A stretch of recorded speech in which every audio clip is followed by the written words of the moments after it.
ನಮಸ್ಕಾರ.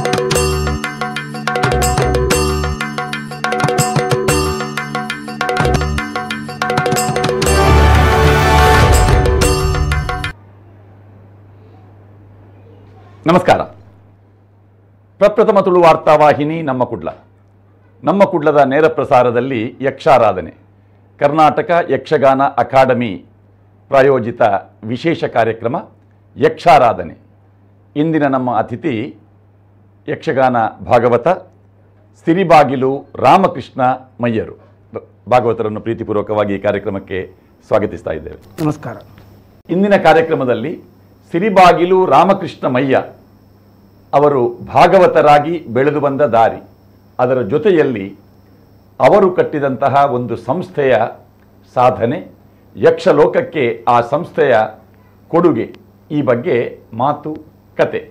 ನಿಮಗೂ ಕರೆ ಮಾಡಿ ಭಾಗವತರೊಂದಿಗೆ ಮಾತನಾಡಲು ಅವಕಾಶ ಇದೆ, ಕರೆ ಮಾಡಬಹುದು. ಇದು ನಮ್ಮ ಕುಡ್ಲದ ನೇರ ಪ್ರಸಾರದ ಯಕ್ಷಾರಾಧನೆ ಕಾರ್ಯಕ್ರಮ. ಭಾಗವತರೇ, ಕರ್ನಾಟಕ ಯಕ್ಷಗಾನ ಅಕಾಡೆಮಿಯ ಜೊತೆ ಸೇರಿಕೊಂಡು ನಮ್ಮ ಯಕ್ಷಾರಾಧನೆ ಎನ್ನುವಂತಹ ಕಾರ್ಯಕ್ರಮದಲ್ಲಿ ಯಕ್ಷಗಾನದ ಕಲಾವಿದರು, ವಿದ್ವಾಂಸರು ಇವರೆಲ್ಲರನ್ನು ಅತಿಥಿಗಳನ್ನಾಗಿ ಕರೆದು ಅವರ ಬಗ್ಗೆ, ಅವರ ಕಲಾ ಸಾಧನೆಯ ಬಗ್ಗೆ, ಅವರ ಚಿಂತನೆಗಳ ಬಗ್ಗೆ ಒಂದು ಮಾಹಿತಿಯನ್ನು ಕೊಡುವಂತಹ ಕಾರ್ಯಕ್ರಮ ಇದು. ವೀಕ್ಷಕರಿಗೆ, ಅಭಿಮಾನಿಗಳಿಗೆ ಕರೆ ಮಾಡಲು ಅವಕಾಶ ಇರುವಂತಹ ಕಾರ್ಯಕ್ರಮ. ಮಯ್ಯರು, ನಿಮ್ಮ ಹಿನ್ನೆಲೆಯನ್ನು ಸ್ವಲ್ಪ ಹೇಳ್ತೀರಾ? ಯಕ್ಷಗಾನದ ಹಿನ್ನೆಲೆ. ನನ್ನ ಆರಾಧ್ಯ ದೇವರ ಸಿರಿಬಾಗಿಲು ಎಲ್ಲಿ ಆಗ್ತದೆ? ಗಡಿನಾಡು ಕಾಸರಗೋಡಿನ ಮಧೂರು ಪಂಚಾಯತ್ ವ್ಯಾಪ್ತಿಯಲ್ಲಿ ಸಿರಿಬಾಗಿಲು 20ನೇ ವಾರ್ಡು ಆಗ್ತದೆ. ಸಿರಿಬಾಗಿಲು ಸಿರಿಬಾಗಿಲು ಅಂತ ಊರಿನ ಹೆಸರು ಅಥವಾ ಮನೆತನದ ಹೆಸರು? ಊರಿನ ಹೆಸರು. ಸಿರಿಬಾಗಿಲು ಗ್ರಾಮದ ವ್ಯಾಪ್ತಿ ತುಂಬ ದೊಡ್ಡದಾಗಿದೆ. ಆ ಸಿರಿಬಾಗಿಲು ಒಳಗಡೆ ಸಣ್ಣ ಪ್ರದೇಶಗಳು ತುಂಬ ಇದೆ. ನೀರಾಳ, ಉಡುವ, ಬೆದ್ರಡ್ಕ, ಕಜೆ ಇತ್ಯಾದಿ ಕೆಲವು. ಕಾಸರಗೋಡಿನಿಂದ ಎಷ್ಟು ದೂರ ಅದು ಸಾಧಾರಣ? ಕಾಸರಗೋಡು ಸಿಟಿಯಿಂದ 7 ಕಿಲೋಮೀಟರ್. ಮಧೂರು ಹತ್ರ ಆಗ್ತದೆ. ಮಧೂರು ಪಂಚಾಯತ್, ಮಧೂರಿನಿಂದ 3 ಕಿಲೋಮೀಟರ್. ಮಧೂರು ದೇವಸ್ಥಾನದಿಂದ 3 ಕಿಲೋಮೀಟರ್. ಸಿರಿಬಾಗಿಲು ಎನ್ನುವ ಜಾಗ. ನಿಮ್ಮ ಬಾಲ್ಯ?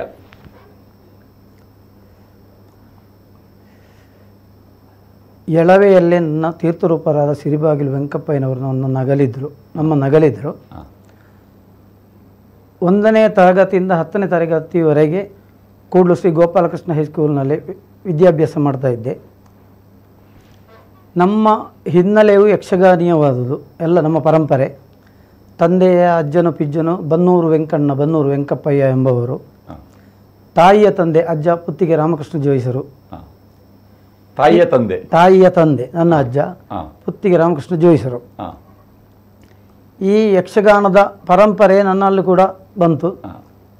ಪುತ್ತಿಗೆ ಜೋಯಿಸರ ಮಗ ಪುತ್ತಿಗೆ ರಘುರಾಮ ಹೊಳ್ರು. ಅವರು ನಿಮ್ಮ ಸೋದರ ಮಾವ. ಹೀಗೆ ಶಾಲಾ ವ್ಯಾಸಂಗ ವಿದ್ಯಾಭ್ಯಾಸವಾಗ್ತಿರುವಂಥ ಸಂದರ್ಭದಲ್ಲಿ ನನ್ನ 3ನೇ ತರಗತಿಯಲ್ಲಿ ತಂದೆಯವರು ಕಳ್ಕೊಂಡೆವು.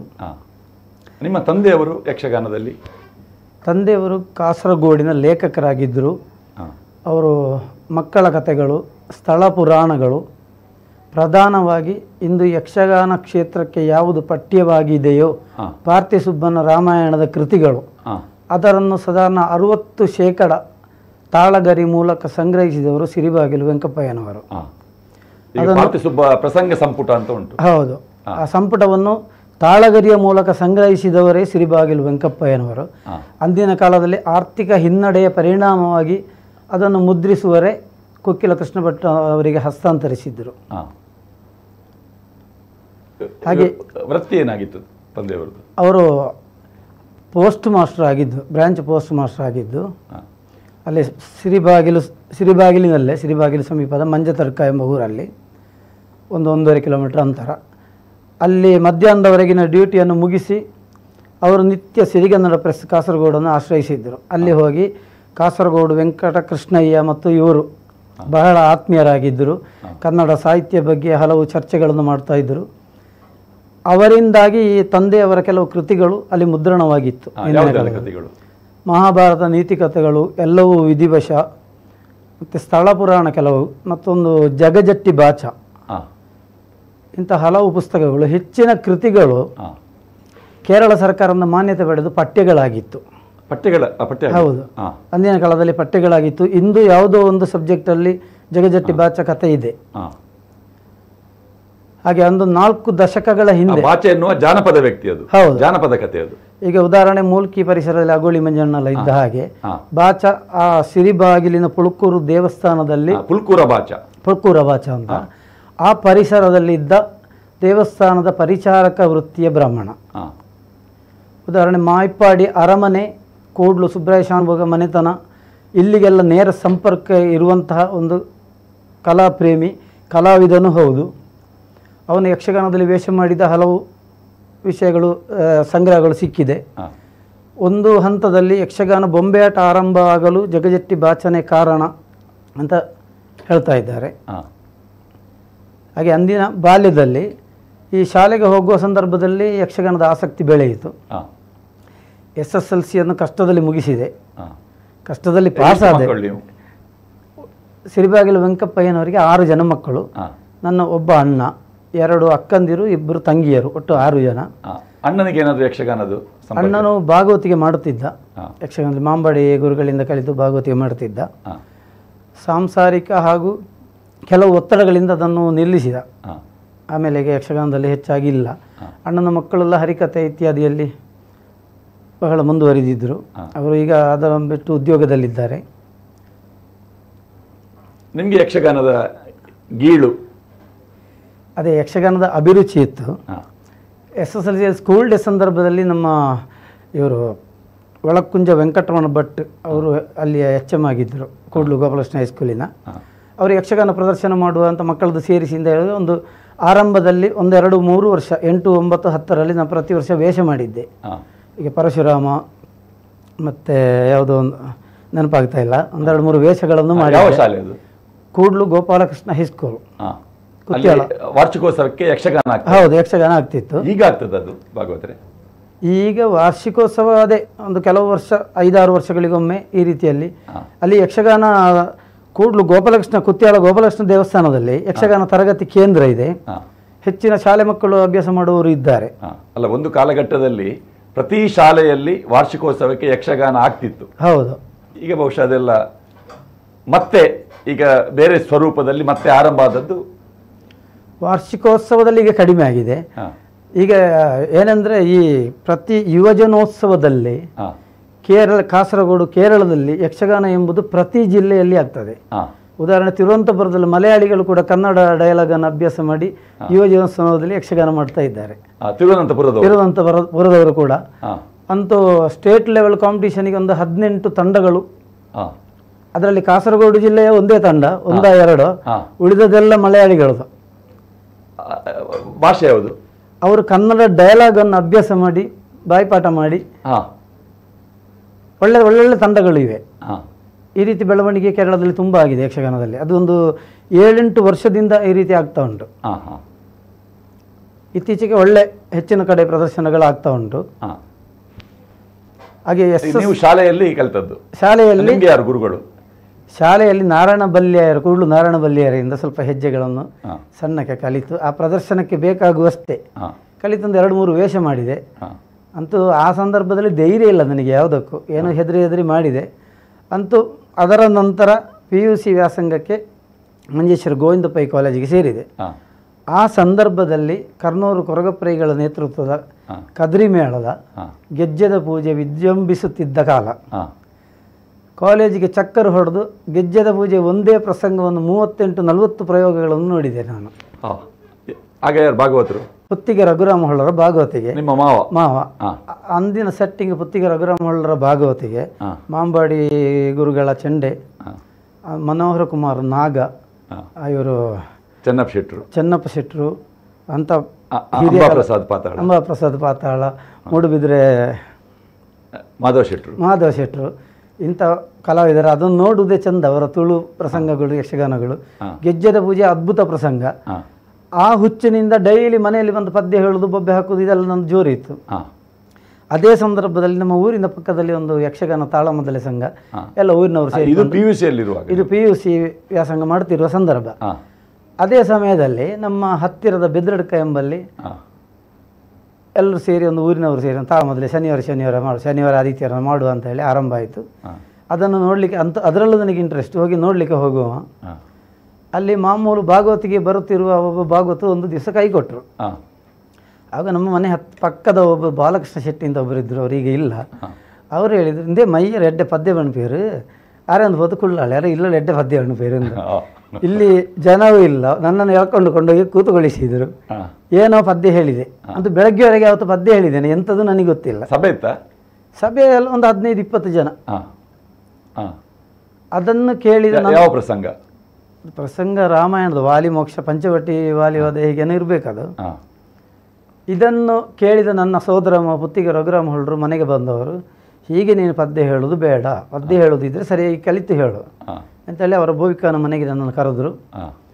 ಅವರಿಂದ ಹೋಗಿ ಒಂದು ಗಜಮುಖ ಸ್ವಲ್ಪ ಆರಂಭ ಮಾಡ್ತಿದ್ದೆ, ಪದ್ಯ ಹೇಳ್ತಿದ್ದೆ 1-2ನೇ ಕ್ಲಾಸು. ಮತ್ತೆ ಅವರು ಸರಿಯಾದ ಅವರ ಪ್ರೋಗ್ರಾಮ್ನ ಒತ್ತಡದಿಂದ ನನಗೆ ಬೇಕಾಗುವಾಗ ಅವರು ಸಿಗುವುದಿಲ್ಲ, ನಾನು ಹೋಗಿ ಕಾಯುವುದೇ ಬಂತು. ಮತ್ತು ಅವರೇ ಹೇಳಿದರು, ನೀನು ಹೀಗೆ ಕಲಿಯುವುದಲ್ಲ, ಇನ್ನು ಮಾಂಬಾಡಿ ಗುರುಗಳಲ್ಲಿ ಕಲಿ, ಒಳ್ಳೆ ಕ್ಲಾಸು ಮಾಡ್ತಾರೆ ಅಂತ ಹೇಳಿ. ಹೊಳ್ಳರ ಗುರುಗಳು ಕೂಡ ಮಾಂಬಾಡಿಯವರು. ಹೊಳ್ಳರ ಗುರುಗಳು ಅವರು ಭಾಗವತಿಗೆ ಕಲಿಯಿಲ್ಲ, ಅವರು ಚಂಡೆ ಮೊದಲೇ ಕಲ್ತದ್ದು.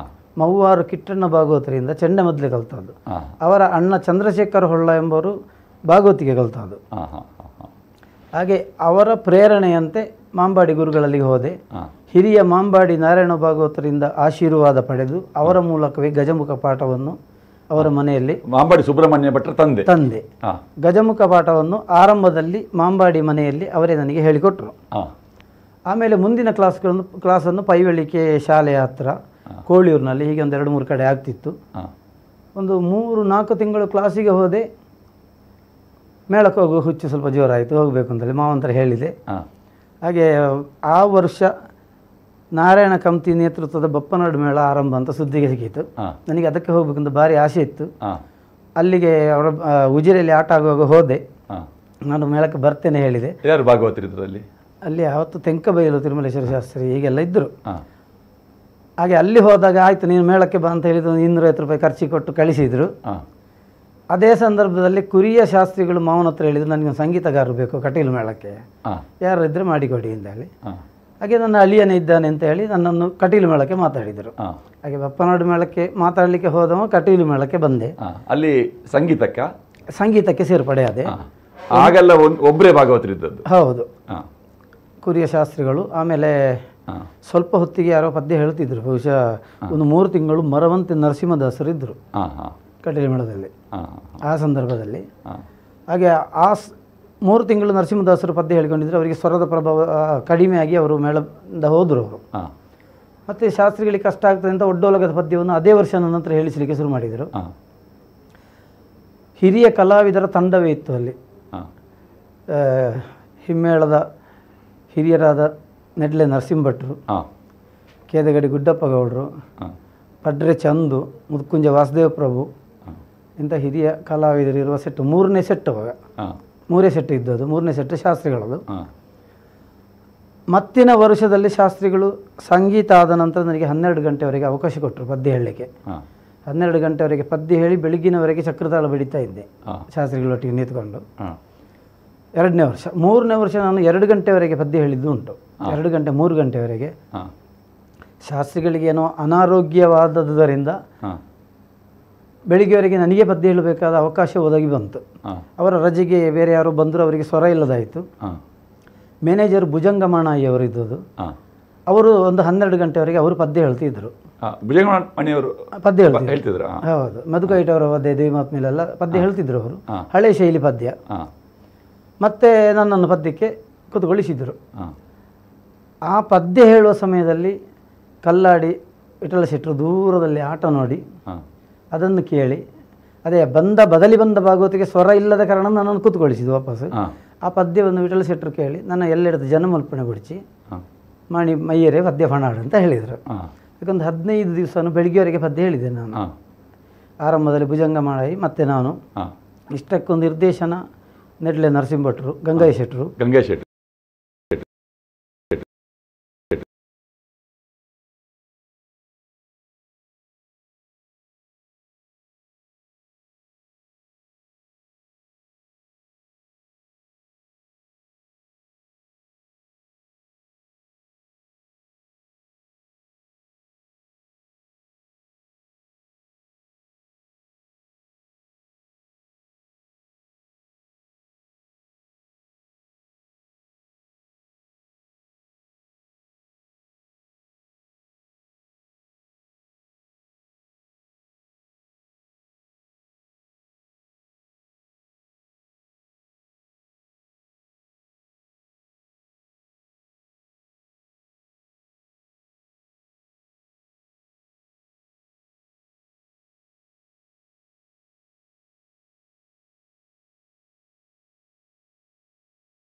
ಬಂತು, ಹೋದೆ. ಹಾಂ ಅಲ್ಲಿ ಕಾವಂದರು ಎಲ್ಲರ ಸಮ್ಮುಖದಲ್ಲಿ ನನ್ನ ಒಂದು ಪ್ರದರ್ಶನ ಆಯಿತು. ಪ್ರಾಯೋಗಿಕವಾಗಿ ಒಂದು ಪದ್ಯ ಹೇಳಿ ಒಂದು ಆಟವನ್ನು ಮಾಡಿಸಿದರು. ಇಂಟರ್ವ್ಯೂಗೆ ಒಂದು ಆಟ ಮಾಡಿಸಿದರು. ದೊಡ್ಡಮ್ಮ ಇದ್ದರು ಆ ಸಮಯದಲ್ಲಿ. ಅವರು ನೋಡಿದರು, ಇದು ನಮಗೆ ಆದೀತು ಇವರು ಮಾಡುವ ಅಂತ ಹೇಳಿದರು. ಹಾಗೆ ಧರ್ಮಸ್ಥಳ ಮೇಳಕ್ಕೆ ಅಲ್ಲಿಂದ ಸೇರ್ಪಡೆ ಆದೆ. ಸೇರ್ಪಡೆಯಾಗಿ 3 ವರ್ಷ ತಿರುಗಾಟಗಳು ನಿರಂತರ ಆಯಿತು. ಆ ಮಧ್ಯೆ ಕಡತಗದವರು ಹುಷಾರಾದರು, ಆರೋಗ್ಯದಿಂತರಾಗಿ 3 ವರ್ಷ ತಿರುಗಾಟದಲ್ಲಿ ಬಂದರು. ಪುನಃ ಧರ್ಮಸ್ಥಳ ಮೇಳಕ್ಕೆ ಬಂದರು ಅವರು. ಮತ್ತು ನನಗೂ ಹಾಗೆ ಅವಕಾಶಗಳು ಕಡಿಮೆ. ಆವಾಗ ಒಂದು ಉತ್ಸಾಹ, ಎಷ್ಟು ಪದ್ಯ ಹೇಳೋದು ಸಾಕಾಗೋದಿಲ್ಲ ಎಂಬ ಒಂದು ಉತ್ಸಾಹ ಇಂಥದ್ದೆಲ್ಲ ಇತ್ತು. ಹಾಗೆ ಇನ್ನು ಬೇಡ, ಯಕ್ಷಗಾನ ಬೇಡಪ್ಪ ಸಾಕು, ಬೇರೆ ಏನಾದ್ರು ಉದ್ಯೋಗ ನೋಡು ಅಂತೆಲ್ಲ ಅಲ್ಲಿಂದ ಬಿಟ್ಟೆ. 1 ವರ್ಷ ಧರ್ಮಸ್ಥಳ ಮೇಳ ಬಿಟ್ಟು ಅದೇ ಸಂದರ್ಭದಲ್ಲಿ ಬಪ್ಪನಾಡು ಮೇಳದಿಂದ ಕರೆ ಬಂತು ನನಗೆ, ಪ್ರಧಾನ ಭಾಗವತರಾಗಿ. ನಮ್ಮ ಇವರು ಅಡ್ಯಾರ ಶಂಕರ ವ್ಯವಸ್ಥಾಪಕರು, ಅವರಿಂದ ಕರೆ ಬಂತು. ಅದು ತುಳು ಪ್ರಸಂಗಗಳು ಪೌರಾಣಿಕ ಎಲ್ಲ ಆಗ್ತಿತ್ತು. ದೊಡ್ಡ, ಅದು ಕೂಡ ಹಿರಿಯರ ತಂಡವೇ ಸೆಟ್ಟೆ. ಅದು ಹಿರಿಯ ಕಲಾವಿದರುಗಳು, ಕೊಳಿಯೂರು ರಾಮಚಂದ್ರರಾವ್, ರಾಮದಾಸ್ ಸಾಮಗರು, ಮಾಯ್ಪಾಡಿ ಕುಂಜಿರಾಮ, ಕರುವಳು ದೇರಣ್ಣ ಶೆಟ್ಟಿ, ಪೆರುವಡಿ ನಾರಾಯಣ ಭಟ್ರು, ಇಂಥ ದೊಡ್ಡ ತಲೆಂಗಳ ಗೋಪಾಲಕೃಷ್ಣ ಭಟ್ರು, ಚೆಂಡೆಗೆ ಬಯಲಾಟ ಮೇಳ. ನನಗೆ ಕರೆ ಬಂತು. ಪ್ರಧಾನ ಭಾಗವತರಾಗ ನನಗೆ ಅಲ್ಲಿಂದ ಒಂದು ಇಂಟ್ರೆಸ್ಟ್ ಬಂತು, ಯಕ್ಷಗಾನಕ್ಕೆ ಹೋಗುವ. ಅದೇ ಸಂದರ್ಭ ನರಸಿಂಹ ಭಟ್ರೆಲ್ಲೋ ಸಿಕ್ಕಿದವರು, ಮೇಳ ಬಿಟ್ಟಿಯಾ ನೀನು ಹೋಗು ಮಾರೆ, ಯಾವ್ದಾದ್ರು ಮೇಳಕ್ಕೆ ಹೋಗು ಅಂತ ಹೇಳ್ತಿದ್ರು ನನಗೆ, ಒಂದು ಹುರಿದುಂಬಿಸ್ತಿದ್ರು. ಹೀಗೆ ಬಪ್ಪನಾಡು ಮೇಳದ ಕರೆ ಬಂತು, ಹೇಗೆ ಹೋಗುದಾ ಗುರುಗಳೇ ಅಂತ ಕೇಳುವಾಗ, ಹೋದ ಮೇಲೆ ಪ್ರಧಾನ ಭಾಗವತರಾಗಿ ಹೋಗು ಮಾರೆ, ಖುಷಿ ನಿನಗೆ, ಆ ಜೋಯಿಸ ಭಾಗವತರ ಒಂದು ಹೆಸರು ಉಳಿಸು ಅಂತ ಹೇಳಿದರು, ಪ್ರೋತ್ಸಾಹಿಸಿದರು. ಬಪ್ಪನಾಡು ಮೇಳಕ್ಕೆ ಬಂದೆ. ಭಾವನಾತ್ಮಕ ಹಲವು ಪ್ರಸಂಗಗಳು ಆ ವರ್ಷ ತಿರುಗಾಟದಲ್ಲಿ ಆಗ್ತಿತ್ತು. ಈಗ ಉದಾಹರಣೆ ನಳದ ಮಯಂತಿ, ಸತ್ಯ ಹರಿಶ್ಚಂದ್ರ, ಕೋಳಿಯೂರವರ ಎಷ್ಟೋ ಚಂದ್ರಮತಿ, ದಮಯಂತಿ, ಇಂಥ ಪಾತ್ರಗಳಿಗೆ ಪದ್ಯ ಹೇಳಿದ್ದೇನೆ. ರಾಮದಾಸ್ ಸಾಮಗಾರ, ಹರಿಶ್ಚಂದ್ರ, ಕಡಿಮೆಯಲ್ಲಿ ಒಂದು 10-15 ಪ್ರಯೋಗಗಳು ಆ ವರ್ಷ ಆಗಿದೆ. ಹಾಗೆ ಭಾವನಾತ್ಮಕವಾಗಿ ಹೇಗೆ ಪದ್ಯ ಹೇಳಬೇಕು ಎಂಬ ಪಾಠ ಬಪ್ಪನಾಡು ಮೇಳದಿಂದ ನನಗೆ ಬಂತು. ಈ ಧರ್ಮಸ್ಥಳ ಮೇಳ 3 ವರ್ಷ ತಿರುಗಾಟದಲ್ಲಿ ಹಾಗೆ ಹಿರಿಯ ಕಲಾವಿದರು, ಪುತ್ತೂರು ನಾರಾಯಣ ಹೆಗಡೆಯವರು, ಕೆ ಗೋವಿಂದ ಭಟ್ರು, ಎಂಪೆಕಟ್ಟೆ ರಾಮಯ್ಯ ರೈ, ಮತ್ತು ಪಗಳಗುಂಜ ಕೃಷ್ಣ ನಾಯ್ಕ, ಹಿರಿಯ ಬಲ್ಲಾಳರು. ಆ ಸಂದರ್ಭದಲ್ಲಿ ಧರ್ಮಸ್ಥಳ ಮೇಳದಲ್ಲಿ ಪುನಃ ಬಂದ ಕಡತ ಭಾಗವತರಿಗೆ ಪುನಃ ಅನಾರೋಗ್ಯ ಆಯಿತು. ಮತ್ತು ಡಾಕ್ಟ್ರು ಹೇಳಿದ್ದು ಪದ್ಯ ಹೇಳೋದು ಬೇಡ, ಹೇಳಬಾರ್ದವರು ಅಂತ ಹೇಳುವ ಸ್ಥಿತಿ ಬಂತು. ನನಗೆ ಜನ ಬಂತು. ಆವಾಗ ತಿರುಗಾಟ ಮಧ್ಯದಲ್ಲಿ ನಾನು ಬರುವುದಿಲ್ಲ, ತಿರುಗಾಟ ಮುಗಿಸಿ ನೋಡು ಅಂತ ಹೇಳಿದೆ. ಬಪ್ಪನಾಡು ಮೇಳದ ಇಡೀ ತಿರುಗಾಟ 1 ವರ್ಷದ್ದು ಮುಗಿಸಿ, ಆ ವರ್ಷ ತುಂಬ ಸಮಸ್ಯೆಗಳಾಗಿತ್ತು. ಯಾಕೆಂದರೆ ಅಯೋಧ್ಯೆ ರಾಮ ಮಂದಿರ ಗಲಾಟೆಯಿಂದ ಕೆಲವು ಸಲಮೆ ಆಟಗಳನ್ನು ಇತ್ತು ಏನೆಲ್ಲ. ಆ ವರ್ಷ ತಿರುಗಾಟ ಪೂರೈಸಿ ಧರ್ಮಸ್ಥಳದಿಂದ ಕರೆ ಬಂದ ಕಾರಣ ಧರ್ಮಸ್ಥಳಕ್ಕೆ ಹೋದೆ, ಸೇರ್ಪಡೆಯಾದೆ. 31-32 ವರ್ಷ ನಿರಂತರ ತಿರುಗಾಟ ಆಗ್ತಾ ಉಂಟು. ಒಟ್ಟು 35 ವರ್ಷದ ತಿರುಗಾಟ ಧರ್ಮಸ್ಥಳ ಮೇಳದಲ್ಲಿ ಆಯಿತು ನಮ್ಮದು. ಈ ಸಿರಿಬಾಗಿಲು ವೆಂಕಪ್ಪಯ್ಯ ಸಾಂಸ್ಕೃತಿಕ ಪ್ರತಿಷ್ಠಾನ, ಇದರ ಒಂದು ಪರಿಕಲ್ಪನೆ ಏಕೆ? ಅದೇ ನನ್ನ ತಂದೆಯವರು, ನಾನು ಹೇಳಿದ ಹಾಗೆ ಎಳವೆಯಲ್ಲಿ ನಮ್ಮ ನಗಲಿದ್ದರು. ಅವರ ಸಾಹಿತ್ಯದ ಇದು ಯಾವುದು ನಮಗೆ ಗೊತ್ತಿರಲಿಲ್ಲ. ಅವರ ತುಂಬ ಪುಸ್ತಕ ಸಂಗ್ರಹಗಳು, ಅಪೂರ್ಣ ಕೃತಿಗಳು ತುಂಬ ಇತ್ತು. ನಮ್ಮನ್ನು ಕಾಸರಗೋಡಿನ ಈಗಿರುವ ಹಿರಿಯ ಕವಿಗಳಾದ ರಾಧಾಕೃಷ್ಣ ಕೆ ಉಳಿಯತರ್ಕ ಅವರು ಎಚ್ಚರಿಸ್ತಿದ್ದರು, ಅವರ ತುಂಬ ಸಂಗ್ರಹಗಳಿವೆ, ಅದನ್ನು ನೀವೇನಾದ್ರು ಮಾಡಿ ಅಂತೇಳಿ. ನಾವು ಆ ಬಗ್ಗೆ ಜ್ಞಾನ ನಮಗಿಲ್ಲದಾಗಿತ್ತು. ಮತ್ತು ಪಾರ್ಥಿಸುಬ್ಬನ ತಾಳಗರಿಗಳು, ರಾಮಾಯಣ ಪ್ರಸಂಗ ತಾಳಗರಿಗಳು ಕೊಕ್ಕಿಲದವರು ಉಪಯೋಗಿಸಿ ನಂತರ ವಾಪಸ್ಸು ಬಂದು ನಮ್ಮ ಮನೆಯಲ್ಲೇ ಇತ್ತದು. ಅದು ನಮಗೆ ಅದರ ಬಗ್ಗೆಯೂ ಗಮನ ಇಲ್ಲ ಆಯಿತು. ಎಲ್ಲವೂ ಅಟ್ಟದಲ್ಲಿದ್ದು ನಮ್ಮ ಗಮನಕ್ಕೆ ಬಾರದೆ ಗೆದ್ದಲು ಪಾಲಾಗಿ ಹೋಯಿತು. ಅಯ್ಯೋ, ಆ ಬಗ್ಗೆ ದೊಡ್ಡ ಪಶ್ಚಾತ್ತಾಪ ಈಗ ಪಡ್ತಾ ಇದ್ದೇನೆ. ಅಂತೂ ತಂದೆಯವರ ಕೃತಿಗಳನ್ನು ಏನಾದರೂ ಮಾಡಬೇಕು ಅಂತ ಅವರು ಹೇಳ್ತಿದ್ರು. ಈ ತಿರುಗಾಟದ ಜೊತೆಯಲ್ಲಿ ಮಳೆಗಾಲ ತಿರುಗಾಟಕ್ಕೆ ನಿಡ್ಲೆ ಮಹಾಗಣಪತಿ ಯಕ್ಷಗಾನ ಮಂಡಳಿಗೆ ನಾನು ಒಂದು 25 ವರ್ಷ ತಿರುಗಾಟ ಮಾಡಿದ್ದೆ. ಅದು ಬೇರೆ ಬೇರೆ ಕಡೆಯಲ್ಲಿ ಯಕ್ಷಗಾನ ಆಗ್ತಿತ್ತು. ಮೈಸೂರಲ್ಲಿ 30 ಕಾರ್ಯಕ್ರಮ ಆಗ್ತಿತ್ತು. ಅಲ್ಲಿ ಒಬ್ಬರು ಹಿರಿಯರು ಬಂದು ನಿತ್ಯ ಆಟಕ್ಕೆ ಬರ್ತಿದ್ರು. ನನ್ನ ಪದ್ಯವನ್ನು ಕೇಳಿ ಖುಷಿಪಟ್ಟರು. ಒಂದು ದಿವಸ ಬಂದು ಮಾತಾಡಿದರು. ಪದ್ಯ ಒಳ್ಳೆ ಚೆನ್ನಾಗಿ ಹೇಳ್ತೀರಿ, ನನ್ನ ರಾಗಗಳನ್ನೆಲ್ಲ ಬರೆದು ಕೊಟ್ಟರು, ಈ ರಾಗದಲ್ಲಿ ಹೇಳಿದ್ದೀರಿ, ನೀವು ಯಾರು ಅಂತ ನನ್ನ ಹತ್ರ ಕೇಳಿದ್ರು ನಿಮ್ಮ ಪರಿಚಯವನ್ನು. ಸಿರಿಬಾಗಿಲು ವೆಂಕಪ್ಪಯ್ಯನವರ ಮಗ, ಕಾಸರಗೋಡು. ಅಯ್ಯೋ ಅವರ ಮಾರ್ರೆ ನೀವು ಅಂತ ಹೇಳಿದರು. ನಾಳೆ ಬೇಗ ಬರ್ತೇನೆ ಅಂತ ಬೇಗ ಬಂದರು. ನನ್ನನ್ನು ದೂರ ಕರ್ಕೊಂಡು ಹೋಗಿ, ಅವರು ಸಾಧಾರಣ ವ್ಯಕ್ತಿ ಅಲ್ಲ, ಕಾಸರಗೋಡಿನ ಕನ್ನಡಕ್ಕಾಗಿ ಸಾಹಿತ್ಯಕ್ಕಾಗಿ ತುಂಬ ಕೆಲಸ ಮಾಡಿದವರು, ಪಾರ್ಥಿಸುಬ್ಬನ ಕೃತಿಯನ್ನು ಸಂಗ್ರಹಿಸಿದವರು ಅವರು ಎಂದು ಆ ಸಂದರ್ಭದಲ್ಲಿ ನನಗೆ ಗೊತ್ತಾದ್ದು. ಹಾಂ ಆ ಮಹಾನ್ ವ್ಯಕ್ತಿ ಜಿ ಟಿ ನಾರಾಯಣರಾಯರು. ಹಾಂ ಹಾಗೆ ಅವರ ಪ್ರೇರಣೆ ಒಳಗೊಂಡು ಅವರು ಆವಾಗ ಹೇಳಿದರು, ಕಾಸರಗೋಡು ಈಗ ಅವರನ್ನು ಮರೆತಂತಿದೆ, ನೀವು ಯಕ್ಷಗಾನ ಕ್ಷೇತ್ರದಲ್ಲಿ ಇಷ್ಟು ಪ್ರಚಾರದಲ್ಲಿದ್ದು ಯಾಕೆ ಮುಂದುವರಿಸಬಾರದು ಏನಾದರೂ ಅವರ ಹೆಸರಲ್ಲಿ.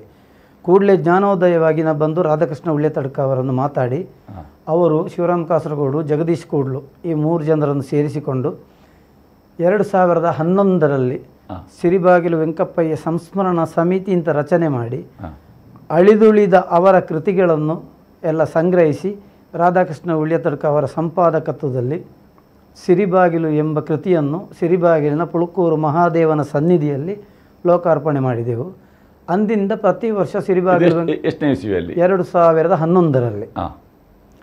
ಅಲ್ಲಿ ನಿಮ್ಮ ಮೇಳದ ತಿರುಗಾಟದ ಮಧ್ಯದಲ್ಲಿ ಅಲ್ಲಿಂದ ಪ್ರತಿ ವರ್ಷ ಸಿರಿಬಾಗಿಲು ವೆಂಕಪ್ಪಯ್ಯನವರ ಹೆಸರಿನಲ್ಲಿ ಪ್ರಶಸ್ತಿ. ಆರಂಭದಲ್ಲಿ ನಮ್ಮ ಇವರಿಗೆ ಬುಣ್ಚಿತಾಯರಿಗೆ, ಕಾಸರಗೋಡಿನ ವೆಂಕಟರಾಜ ಬುಣ್ಚಿತಾಯರು, ಮಧುರಂಗಾನದವರಿಗೆ, ಕುಣ್ಕುಳ್ಳಾಯರಿಗೆ ಮತ್ತು ಸತೀಶ್ ರೈ ಬೆಳ್ಳಿಪಾಡಿಯವರಿಗೆ, ಹೀಗೆ ಹೆಚ್ಚಿನ ಮಾಂಬಾಡಿ ಗುರುಗಳಿಗೆ ಪ್ರತಿ ವರ್ಷ ಒಬ್ಬೊಬ್ಬರಿಗೆ ಕೊಡ್ತಾ ಬಂದೆವು. ಯಕ್ಷಗಾನ ಕ್ಷೇತ್ರದಲ್ಲೂ ಹಾಗೆ ಧರ್ಮಸ್ಥಳದಂಥ ಮೇಳದಲ್ಲಿದ್ದು ಆ ಮಂಜುನಾಥ ಸ್ವಾಮಿ ಮಹಾಗಣಪತಿ ದೇವರ ಅನುಗ್ರಹದಿಂದಾಗಿ ನನ್ನ ಚಟುವಟಿಕೆಗಳನ್ನು ಇನ್ನೂ ವಿಸ್ತೀರ್ಣಗೊಳಿಸುವ ಎಂಬ ಒಂದು ಮನವರಿಕೆಯಾಗಿ 2013ರಲ್ಲಿ ಈ ಸಂಸ್ಮರಣಾ ಸಮಿತಿಯನ್ನು ಸಿರಿಬಾಗಿಲು ವೆಂಕಪ್ಪಯ್ಯ ಸಾಂಸ್ಕೃತಿಕ ಪ್ರತಿಷ್ಠಾನ ಅಂತ ಹೇಳಿ ಟ್ರಸ್ಟ್ ಆ್ಯಕ್ಟ್ ಪ್ರಕಾರ ನೋಂದಾವಣೆಗೊಂಡು ಅಲ್ಲಿಂದ ಯಕ್ಷಗಾನೀಯವಾದ ಹಲವು ಅಧ್ಯಯನ ಯೋಗ್ಯ ಕಾರ್ಯಕ್ರಮಗಳನ್ನು ಆರಂಭಿಸ್ತಾ ಬಂದೆವು.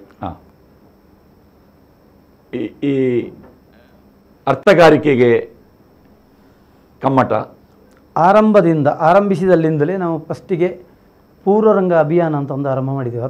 25 ಕಾರ್ಯಕ್ರಮಗಳಾಗಿತ್ತು ಬೇರೆ ಬೇರೆ ಕಡೆ. ಅದರ ನಂತರ ಪೂರ್ವರಂಗ ಅಭಿಯಾನ ಅಂದರೆ ಹೇಗೆ ಅದು? ಇಂದು ಯಕ್ಷಗಾನ ಕ್ಷೇತ್ರ ಬಯಲಾಟ ಮೇಳಗಳಿಂದ ಮರೆಯಾಗುತ್ತಿರುವ ಪೂರ್ವರಂಗಗಳನ್ನು ನೆನಪಿಸುವ ಉದ್ದೇಶದಿಂದ ಪ್ರಾತ್ಯಕ್ಷಿಕೆ ಮೂಲಕ ಅದರಲ್ಲಿ ಯಾವುದೆಲ್ಲ ಇತ್ತು? ಈ ಕೋಡಂಗಿ ಕುಣಿತ, ಬಲಗೋಪಾಲ, ನಿತ್ಯವೇಷ. ಈಗ ಕೋಡಂಗಿ ಉಂಟು, ಬಾಲಗೋಪಾಲ ಉಂಟು. ಹೌದು, ನಮಗೆ ಈಗಿನ ಮುಖ್ಯ ಸ್ತ್ರೀವೇಷ ಉಂಟು, ಕಸೆ ಸ್ತ್ರೀವೇಷ ಉಂಟು. ಮತ್ತೆ ಇದು ಷಣ್ಮುಖ ಸುಬ್ರಾಯ, ಅರ್ಧನಾರೀಶ್ವರ, ಕಟ್ಟುಹಾಸ್ಯಗಳು ಯಾವುದೆಲ್ಲ ಇತ್ತು? ಕಟ್ಟುಹಾಸ್ಯದಲ್ಲಿ ನಮಗೆ ಪೆರುವಾಡಿ ಅವರು ಹೇಳಿದ ಪ್ರಕಾರ ಕೆಲವು ಕಳ್ಳನ ಪಾತ್ರ ಮತ್ತು ಅಪಶಕುನಗಳು ಬರುವಂಥದ್ದು ಕೆಲವು ಪಾತ್ರಗಳು, ಕಟ್ಟ ಸೌದೆ ಮಾರುವ ಇತ್ಯಾದಿ ಇಂಥ ಕೆಲವು ಪಾತ್ರಗಳು ಅನ್ನು ಮಾಡ್ತಿದ್ದಂತೆ ಹಿಂದಿನ ಕಾಲದಲ್ಲಿ. ಆ ರೀತಿಯನ್ನು ಒಂದು ಪ್ರಾತ್ಯಕ್ಷಿಕ ರೂಪದಲ್ಲಿ ಅದು ನಮ್ಮ ಕುಡ್ಲ ಲೈವಲ್ಲಿ ಕಲ್ಕುಲ ಪ್ರತಿಷ್ಠಾನದಿಂದ ಮಾಡಿದ್ದು ಒಂದು ಲೈವ್ ಆಗಿತ್ತು. ಆ ಸಂದರ್ಭದಲ್ಲಿ ಉಡುಪಿ ಇತ್ಯಾದಿ ಹಲವು ಕಡೆಗಳಲ್ಲಿ ಮಾಡಿದೆವು. ಅದರ ಜೊತೆಗೆ ನನಗೆ 50 ವರ್ಷ ಪ್ರಾಯ ಆಗುವಾಗ ಕೆಲವರೆಲ್ಲ ಹೇಳಿದರು, ನಿಮಗೊಂದು ಸನ್ಮಾನ ಮಾಡಬೇಕು ಹಾಗೆ ಹೀಗೆ ಅಂತ. ನಾನು ಹೇಳಿದೆ, ನನಗೆ ಯಾವುದೇ ಸನ್ಮಾನ ಬೇಡ, ನಾನಷ್ಟು ಏನು ಕೆಲಸ ಮಾಡಲಿಲ್ಲ ಯಕ್ಷಗಾನದಲ್ಲಿ. ಹಾಗೆ ಯಾಕೋ ಏನೋ ದೇವರ ಪ್ರೇರಣೆಯಂತೆ ನನಗೆ ಒಂದು ಕುಟ್ಯಾಳ ಗೋಪಾಲಕೃಷ್ಣನ ಸನ್ನಿಧಿಯಲ್ಲಿ, ನಮ್ಮಲ್ಲಿಂದ 2 ಕಿಲೋಮೀಟರ್ ಇರುವುದು, 2-3 ಕಿಲೋಮೀಟರ್, ಒಂದು ಗಾನಾರ್ಚನೆಯನ್ನು ನಡೆಸೋಣ ಅಂತ ಯೋಚನೆ ಬಂದು 50ನೇ ವರ್ಷದಲ್ಲಿ 50 ಕವಿಗಳ 50 ಪ್ರಸಂಗಗಳಿಂದ 50 ಛಂದಸ್ಸಿನ 50 ರಾಗಗಳನ್ನು ಶ್ರೀಧರ್ DS ಅವರ ನಿರ್ದೇಶನದಂತೆ ಒಂದು ಗಾನಾರ್ಚನೆ ಕಾರ್ಯಕ್ರಮ ಮಾಡಿದೆ, ನಾನೇ ಹಾಡುವ ಮೂಲಕ. ಎಷ್ಟು ಹೊತ್ತದು 50 ಹಾಡು ಹಾಡಬೇಕಿದೆ? ಬೆಳಿಗ್ಗೆಯಿಂದ ಸ್ಟಾರ್ಟ್ ಆಗಿದೆ, ಬೆಳಿಗ್ಗೆ ಒಂದು 9 ಗಂಟೆಯಿಂದ ಮಧ್ಯಾಹ್ನದವರೆಗೆ. ಯಾರು ಹಿಮ್ಮೇಳಕ್ಕೆ ಯಾರಿದ್ರು? ಅದರಲ್ಲಿ ಹಿಮ್ಮೇಳಕ್ಕೆ ನನ್ನ ಗುರುಗಳು ಮಾಂಬಾಡಿಯವರು ಮತ್ತು ಎಲ್ಲರ ಪದ್ಯಾಣದವರು, ಎಲ್ಲ ತೆಂಕುದಿಟ್ಟಿನ 50 ಹಿಮ್ಮೇಳದವರು ಭಾಗವಹಿಸಿದ್ದಾರೆ. 50 ಹಿಮ್ಮೇಳದವರು, ಭಾಗವತಿಗೆ ಮತ್ತು ಚಂಡೆ ಮೊದಲೆಯವರು. ಹಾಗೆ ಮಧ್ಯಾಹ್ನ 2 ಗಂಟೆ ನಂತರ 50 ಜನರಿಂದ ಗಾನಾರ್ಚನೆ. ಅದರಲ್ಲಿ ಭಾಗವತರು ಹಿಮ್ಮೇಳದವರು ಸೇರಿ ಒಟ್ಟು 50 ಜನ. ಅಮ್ಮಣ್ಣಾಯರು, ಪುತ್ತಿಗೆಯವರು, ಹಿರಿಯ ಬಲಿಪ್ಪರ ಮಗ, ಪಟ್ಲ ಸತೀಶ್ ಶೆಟ್ಟರು, ಈಗ ಎಲ್ಲರೂ ಬಂದು ಅದು 11 ಗಂಟೆ ರಾತ್ರಿವರೆಗೆ. ಎಷ್ಟು ಜನ ಭಾಗವತರಿದ್ದರು ಆ ದಿವಸ? 35 ಜನ, 30-35 ಜನ ಭಾಗವತರು. 35 ಭಾಗವತರು ಏನೋ ಬಂದಿದ್ರು ಅವತ್ತು. ಲೀಲಾವತಿ ಬೈಪಡಿತಾಯ ಆ ದಿವಸ ಹಾಡಿದ್ದಾರೆ. ಹೌದು, ಸುಬ್ರಾಯ ಸಂಪಾಜಿ, ಹವ್ಯಾಸಿ ವೃತ್ತಿ ಎಲ್ಲ ಒಂದೇ ದಿವಸ. ಎಷ್ಟು ಸಂಖ್ಯೆಯ ಭಾಗವತರು ಸೇರಿದ ಬೇರೆ ನಿದರ್ಶನ ಉಂಟು ಎಲ್ಲಿಯಾದರೂ? ಒಂದು ದಾಖಲೆ ಅದು. ಹೌದು, ದಾಖಲೆ. ಏಕಕಾಲದಲ್ಲಿ ಅಷ್ಟು ಭಾಗವತರನ್ನು, ಅಷ್ಟು ಹಿಮ್ಮೇಳ ಕಲಾವಿದರನ್ನು ಒಮ್ಮೆ ಕಾಣುವಂತಹ ಒಂದು ಅವಕಾಶ ನಿರಂತರ. ಅವರಿಗೆ ಎಷ್ಟು ಕೊಡ್ತದೆ ಅಷ್ಟು, 10 ಪದ್ಯರ 10, 2 ಪದ್ಯರ 2 ಪದ್ಯ, ಈ ರೀತಿ ಹೇಳಿಕೊಂಡು ಕಂಟಿನ್ಯೂ ಅದನ್ನು ಮುಂದೆ ಮುಂದೆ ಹೋಯಿತು. ಅದನ್ನು ಪೂಜ್ಯ ಗುರುಗಳೇ ಉದ್ಘಾಟಿಸಿತು, ಮಾಂಬಾಡಿ ಗುರುಗಳು ಆ ಕಾರ್ಯಕ್ರಮವನ್ನು. 11 ಗಂಟೆಯವರೆಗೆ ಆಯಿತು. ಅಲ್ಲಿಗೆ ಒಂದು ಯೋಚನೆ ಬಂತು, ಇದು ಹೀಗೆ ಇರಬಾರ್ದು, ಏನಾದ್ರು ಪ್ರಯತ್ನ ಮಾಡುವ ಅಂತ ಹೇಳಿ ಶ್ರೀಧರ್ DS ಅವರ ನಿರ್ದೇಶನದಂತೆಯೇ ಯಕ್ಷ ಕಾವ್ಯಾಂತರಂಗ ಅಂತೇಳಿ ಕವಿ ವರ್ಣನೆ, ಕವಿ ಪರಿಚಯ, ಛಂದಸ್ಸು ಪರಿಚಯ, ರಾಗ ತಾಳಗಳ ಪರಿಚಯದೊಂದಿಗೆ ಯಕ್ಷ ಕಾವ್ಯಾಂತರಂಗ ಅಂತ 2-3 ಯುವ ಭಾಗವತರುಗಳಿಂದ ಒಂದು ಕಾರ್ಯಕ್ರಮಗಳು 3-4 ಕಡೆ ಮಾಡಿದ್ದೆವು. ಅದರ ಜೊತೆಗೆ ಅದಕ್ಕಿಂತ ಹಿಂದೆ ಯಕ್ಷಗಾನದ ರಂಗದ ಕೆಲವು ಪ್ರಸಂಗಗಳ ಮಾಹಿತಿಗಳು ಹೆಚ್ಚಿನವರಿಗಿಲ್ಲ. ಆ ಉದ್ದೇಶಕ್ಕಾಗಿ ಹಿರಿಯ ಬಲಿಪನಾರಾಯಣ ಭಾಗವತರ ನಿರ್ದೇಶನದಲ್ಲಿ ರಂಗ ಪ್ರಸಂಗ ಅಂತ ಒಂದು ಕಾರ್ಯಕ್ರಮ ಆರಂಭಿಸಿದೆವು. ಅದು ಸಾಧಾರಣ ಒಂದು 13-14 ಪ್ರಯೋಗಗಳಾಗಿದೆ. ಕಾಸರಗೋಡು ನೀರ್ಚಾಲಿನಿಂದ ಆರಂಭಗೊಂಡು ಇತ್ಲಾಗಿ ಉಡುಪಿ, ಬೆಂಗಳೂರು ಇತ್ಯಾದಿ ಹಲವು ಕಡೆಗಳಲ್ಲೇ ಆಗಿದೆ. ಅದು ಇನ್ನು ಮುಂದುವರಿಸಬೇಕು ಅಂತ ಇದ್ದೇವೆ. ಅದರ ಸ್ವರೂಪ ಹೇಗೆ? ಪ್ರಸಂಗ ಮಾಹಿತಿಗಳು, ಉದಾಹರಣೆಗೆ ಕಿರಾತಾರ್ಜುನದ ಕ್ರಮಗಳು ಹೇಗೆ, ಅದು ಯೂಟ್ಯೂಬಲ್ಲಿ ಈಗಲೂ ದಾಖಲೆಯಾಗಿ ಉಂಟದು. ಮತ್ತು ಕರ್ಣಪರ್ವದ ಕ್ರಮಗಳು ಹೇಗೆ, ಈಗ ನಾವು ಕರ್ಣಪರ್ವ ಇತ್ತಲು ಹತ್ತಿದ್ದು ಕರ್ಣಾರ್ಜುನರು ಅಲ್ಲಿಂದ ತಗೊಳ್ಳೋದು, ಮೊದಲಿಂದ ತಗೊಂಡು ಹೇಗೆ ಮಾಡುವಂಥದ್ದು, ಈ ನೇರದ ಪರಿಭವ ಕಾಣ್ತಾ ಅಲ್ಲಿ ದ್ವಿಪದಿ ಹೇಳಲಿಕ್ಕೆಲ್ಲ ಉಂಟು, ಅದನ್ನು ಹೇಗೆ ಮಾಡುವಂಥದ್ದು. ಮತ್ತು ಮೈರಾವಣ ಕಾಳಗ, ತಾಮ್ರಧ್ವಜ ಕಾಳಗ ಕ್ರಮಗಳು, ಕ್ರಮ ಪ್ರಧಾನವಾದಂತಹ ಪ್ರಸಂಗಗಳು, ದುಶ್ಯಾಸನವಧೆ ಇತ್ಯಾದಿ ಪ್ರಸಂಗಗಳನ್ನು ರಂಗ ಪ್ರಸಂಗ ಎಂದು ಮಾಡಿ ತುಂಬ ಕಡೆ ಮಾಡಿದೆವು. ಅದರ ಜೊತೆಗೆ ಇಷ್ಟೇ ಸಾಲದು, ಇನ್ನೂ ಮಾಡಬೇಕು ಎಂಬ ತುಡಿತಕ್ಕೊಳಗಾಗಿ ರಾಧಾಕೃಷ್ಣ ಕಲ್ಚರ್ ಅವರ ನಿರ್ದೇಶನ, ಅವರ ಪ್ರೇರಣೆಯಂತೆ ಅರ್ಥಾಂತರಂಗ ಎಂಬ ಕಾರ್ಯಕ್ರಮ. ಅಂದರೆ ಇಂದಿಗೆ ತಾಳಮದ್ದಲೆ ಕ್ಷೇತ್ರಕ್ಕೆ ಹಲವರು ಮಹಿಳಾ ಕಲಾವಿದರು, ಹವ್ಯಾಸಿಗಳಿಗೆ ತಮ್ಮನ್ನು ತೊಡಗಿಸಿಕೊಳ್ತಾ ಇದ್ದಾರೆ. ಅರ್ಥಗಾರಿಕೆಯನ್ನು ಯಾವ ಶೈಲಿಯಲ್ಲಿ ಹೇಳುವಂಥದ್ದು, ಹೇಗೆ ಹೇಳುವಂಥದ್ದು, ಈಗ ಪೀಠಿಕೆ ಮತ್ತು ಸ್ವಗತ ಪೀಠಿಕೆ ವ್ಯತ್ಯಾಸಗಳು, ಜೊತೆಯಲ್ಲಿ ಸಂವಾದಗಳು, ಬೇರೆ ಬೇರೆ ರೀತಿಯ ಸಂವಾದಗಳು, ಭಾವನಾತ್ಮಕವಾಗಿ ಹೇಗೆ, ಲಯ ಪ್ರಧಾನವಾಗಿ ಹೇಗೆ, ಶ್ರುತಿ ಪ್ರಧಾನವಾಗಿ ಹೇಗೆ, ಈ ರೀತಿಗೆ ಅರ್ಥಾಂತರಂಗ ಎಂಬ ಕಾರ್ಯಕ್ರಮ. ಅದು 14-15 ಕಡೆ ಕಾರ್ಯಕ್ರಮಗಳಾಗಿದೆ. ಇತ್ಲಾಗಿ ಸಿರ್ಸಿ, ಬೆಂಗಳೂರು, ಕಾಸರಗೋಡು ಏರಿಯಾ ಇಂಥ ಕಡೆಗಳಲ್ಲಿ ತುಂಬ ಆಗಿದೆ. ಪಾವಂಜೆಯಲ್ಲಿ ಆಗಿದೆ. ಅದನ್ನು ಇನ್ನು ಮುಂದುವರಿಸಲಿದ್ದೇವೆ ನಿಧಾನವಾಗಿ. ಆಮೇಲೆ ಕೆಲವು ಈ ರಂಗ ಪ್ರಸಂಗದಂತೆ ಕೆಲವು ಪೂರ್ಣ ಪ್ರಮಾಣದ ಪ್ರಸಂಗಗಳನ್ನು, ಹೊಸ ಆವಿಷ್ಕಾರಗಳನ್ನು ಹೇಗೆ ಉಪಯೋಗಿಸಿಕೊಂಡು, ಇಂದಿನ ಈಗ ಲೈಟ್ ಮೈಕ್ಗಳನ್ನು ಹೇಗೆಲ್ಲ ಉಪಯೋಗಿಸಿಕೊಂಡು ಮಾಡಬಹುದು ಎಂಬ ದೃಷ್ಟಿಕೋನದಿಂದ ಉಡುಪಿ ಯಕ್ಷಗಾನ ಕಲಾರಂಗದವರ ಕೆಲವು ಪ್ರಯೋಗದಿಂದ ಪ್ರೇರಿತನಾಗಿ ಅದನ್ನು ಮಂಗಳೂರು ಟೌನ್ ಹಾಲು, ಬೆಂಗಳೂರಲ್ಲೆಲ್ಲ ಮಾಡಿದ್ದೆ. ಆತ್ಮಾನ, ಮಾನುಷ ಮನ್ನೆ, ಮಹಾಪ್ರಸ್ಥಾನ ಇತ್ಯಾದಿ ಕಾರ್ಯಕ್ರಮಗಳು. ಕಳೆದ ವರ್ಷ ಎಡನೀರಿನಲ್ಲಿ ಕೂಡ ಒಂದು ಅಭಿಮನ್ಯು ಚಕ್ರವ್ಯೂಹವನ್ನು ಮಾಡಿದ್ದೆವು. ಕಲಾವಿದರ ಸ್ಪಂದನೆ ಹೇಗಿತ್ತು? ಅದಕ್ಕೆ ಒಳ್ಳೆಯ ರೀತಿಯ ಸ್ಪಂದನ ಕಲಾವಿದರು ನೀಡಿದ್ದಾರೆ. ಯಾಕೆಂದರೆ ಅದಕ್ಕೆ ಸಹಕಾರ ಒಳ್ಳೆಯ ರೀತಿಯಾಗಿ ಕೊಟ್ಟಿದ್ದಾರೆ. ನಿರ್ದೇಶನ ಅದೇ ಭಾಗವತರು, ಮತ್ತು ಕೆಲವು ನಿರ್ದೇಶನಗಳು ಪೃಥ್ವಿರಾಜ್ ಕವತ್ತಾರ್ ಅವರು, ಯಕ್ಷಗಾನ ಕಲಾರಂಗದ ನೇತೃತ್ವದಲ್ಲಿ ಪೃಥ್ವಿರಾಜ್ ಕವತ್ತಾರ್ ಅವರ ಕೆಲವು ಸಲಹೆ ನಿರ್ದೇಶನದೊಂದಿಗೆ ಎಲ್ಲರೂ ಕೂಡ ಪ್ರಾಕ್ಟೀಸ್ ಮಾಡಿಯೇ ಮಾಡುವಂಥದ್ದು. ಅದನ್ನು ಕೇವಲ ಡೈರೆಕ್ಟ್ ರಂಗಕ್ಕೆ ಹೋಗುವುದಲ್ಲ. ಈ ರೀತಿಯಾಗಿ ಇಂಥ ಪ್ರಯೋಗಗಳನ್ನು ಮಾಡಿದೆವು.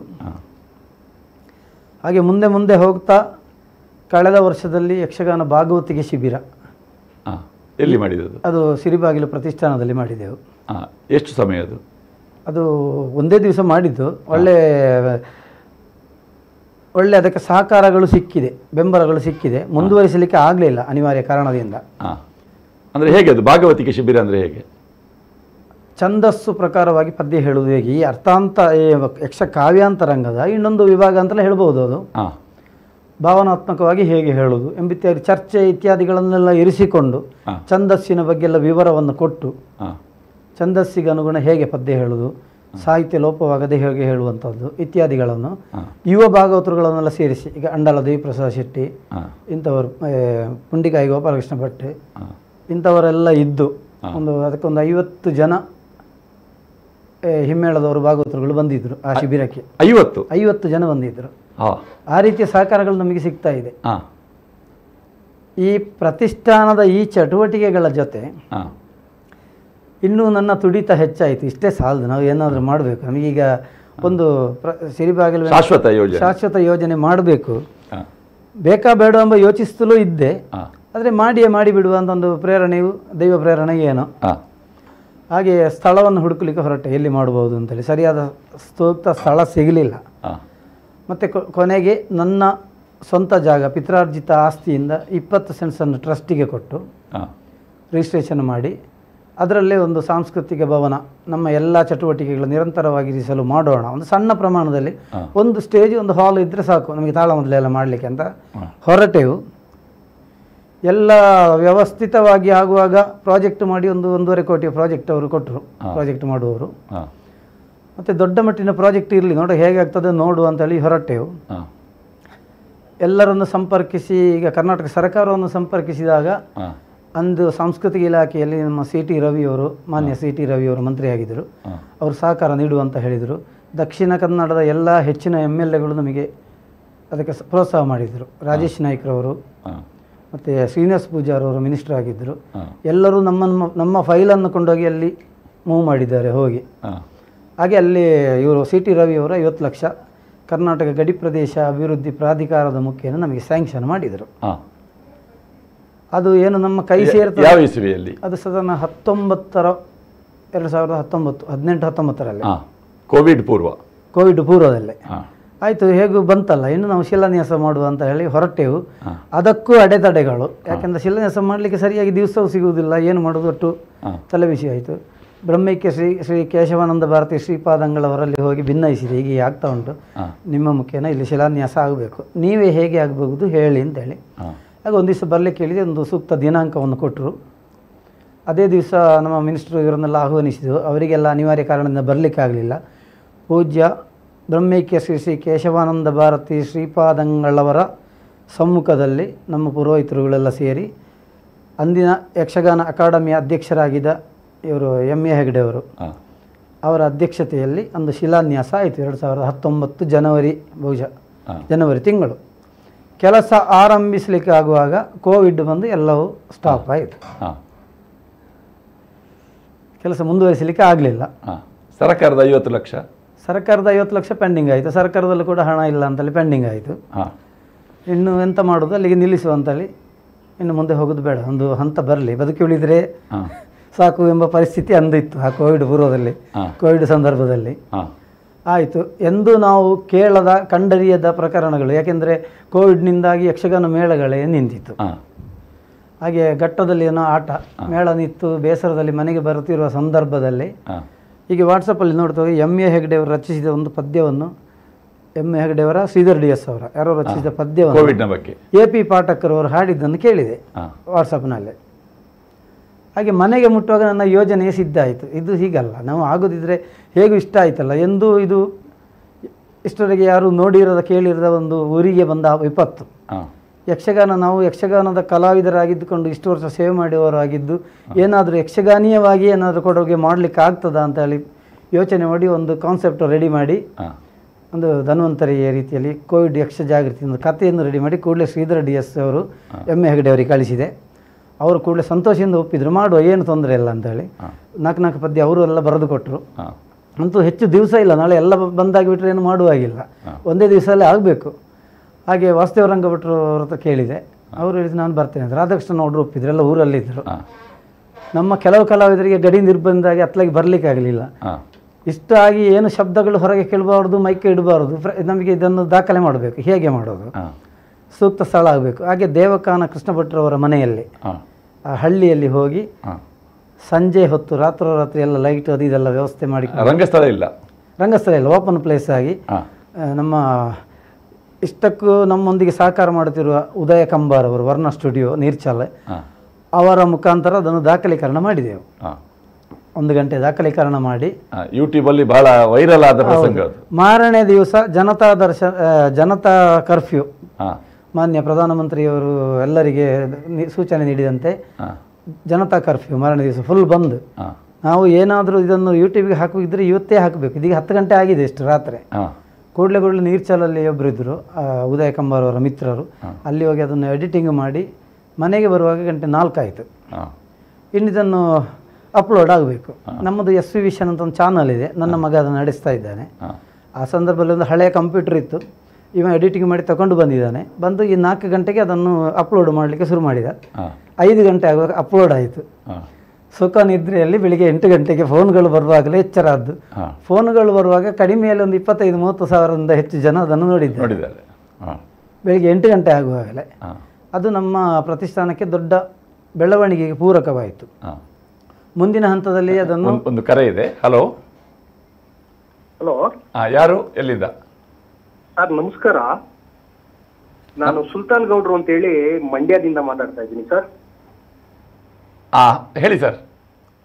ಸರ್ ನಾನು ಈ ಯಕ್ಷಗಾನ ಕಲಾವಿದರಾದ ಭಾಗವತರಾದ ಈ ರಾಮಕೃಷ್ಣ ಮಯ್ಯರ ಹತ್ರ 2 ಪ್ರಶ್ನೆಗಳನ್ನು ಕೇಳಬೇಕಿತ್ತು.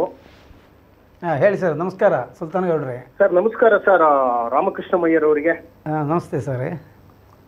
ಸರ್ ಒಂದ್ ರೀತಿ ನಿಮ್ ಜೊತೆ ಮಾತಾಡ್ತಾ ಇರೋದಕ್ಕೆ ನನಗೆ ಹೆಮ್ಮೆ ಅನ್ಸುತ್ತೆ.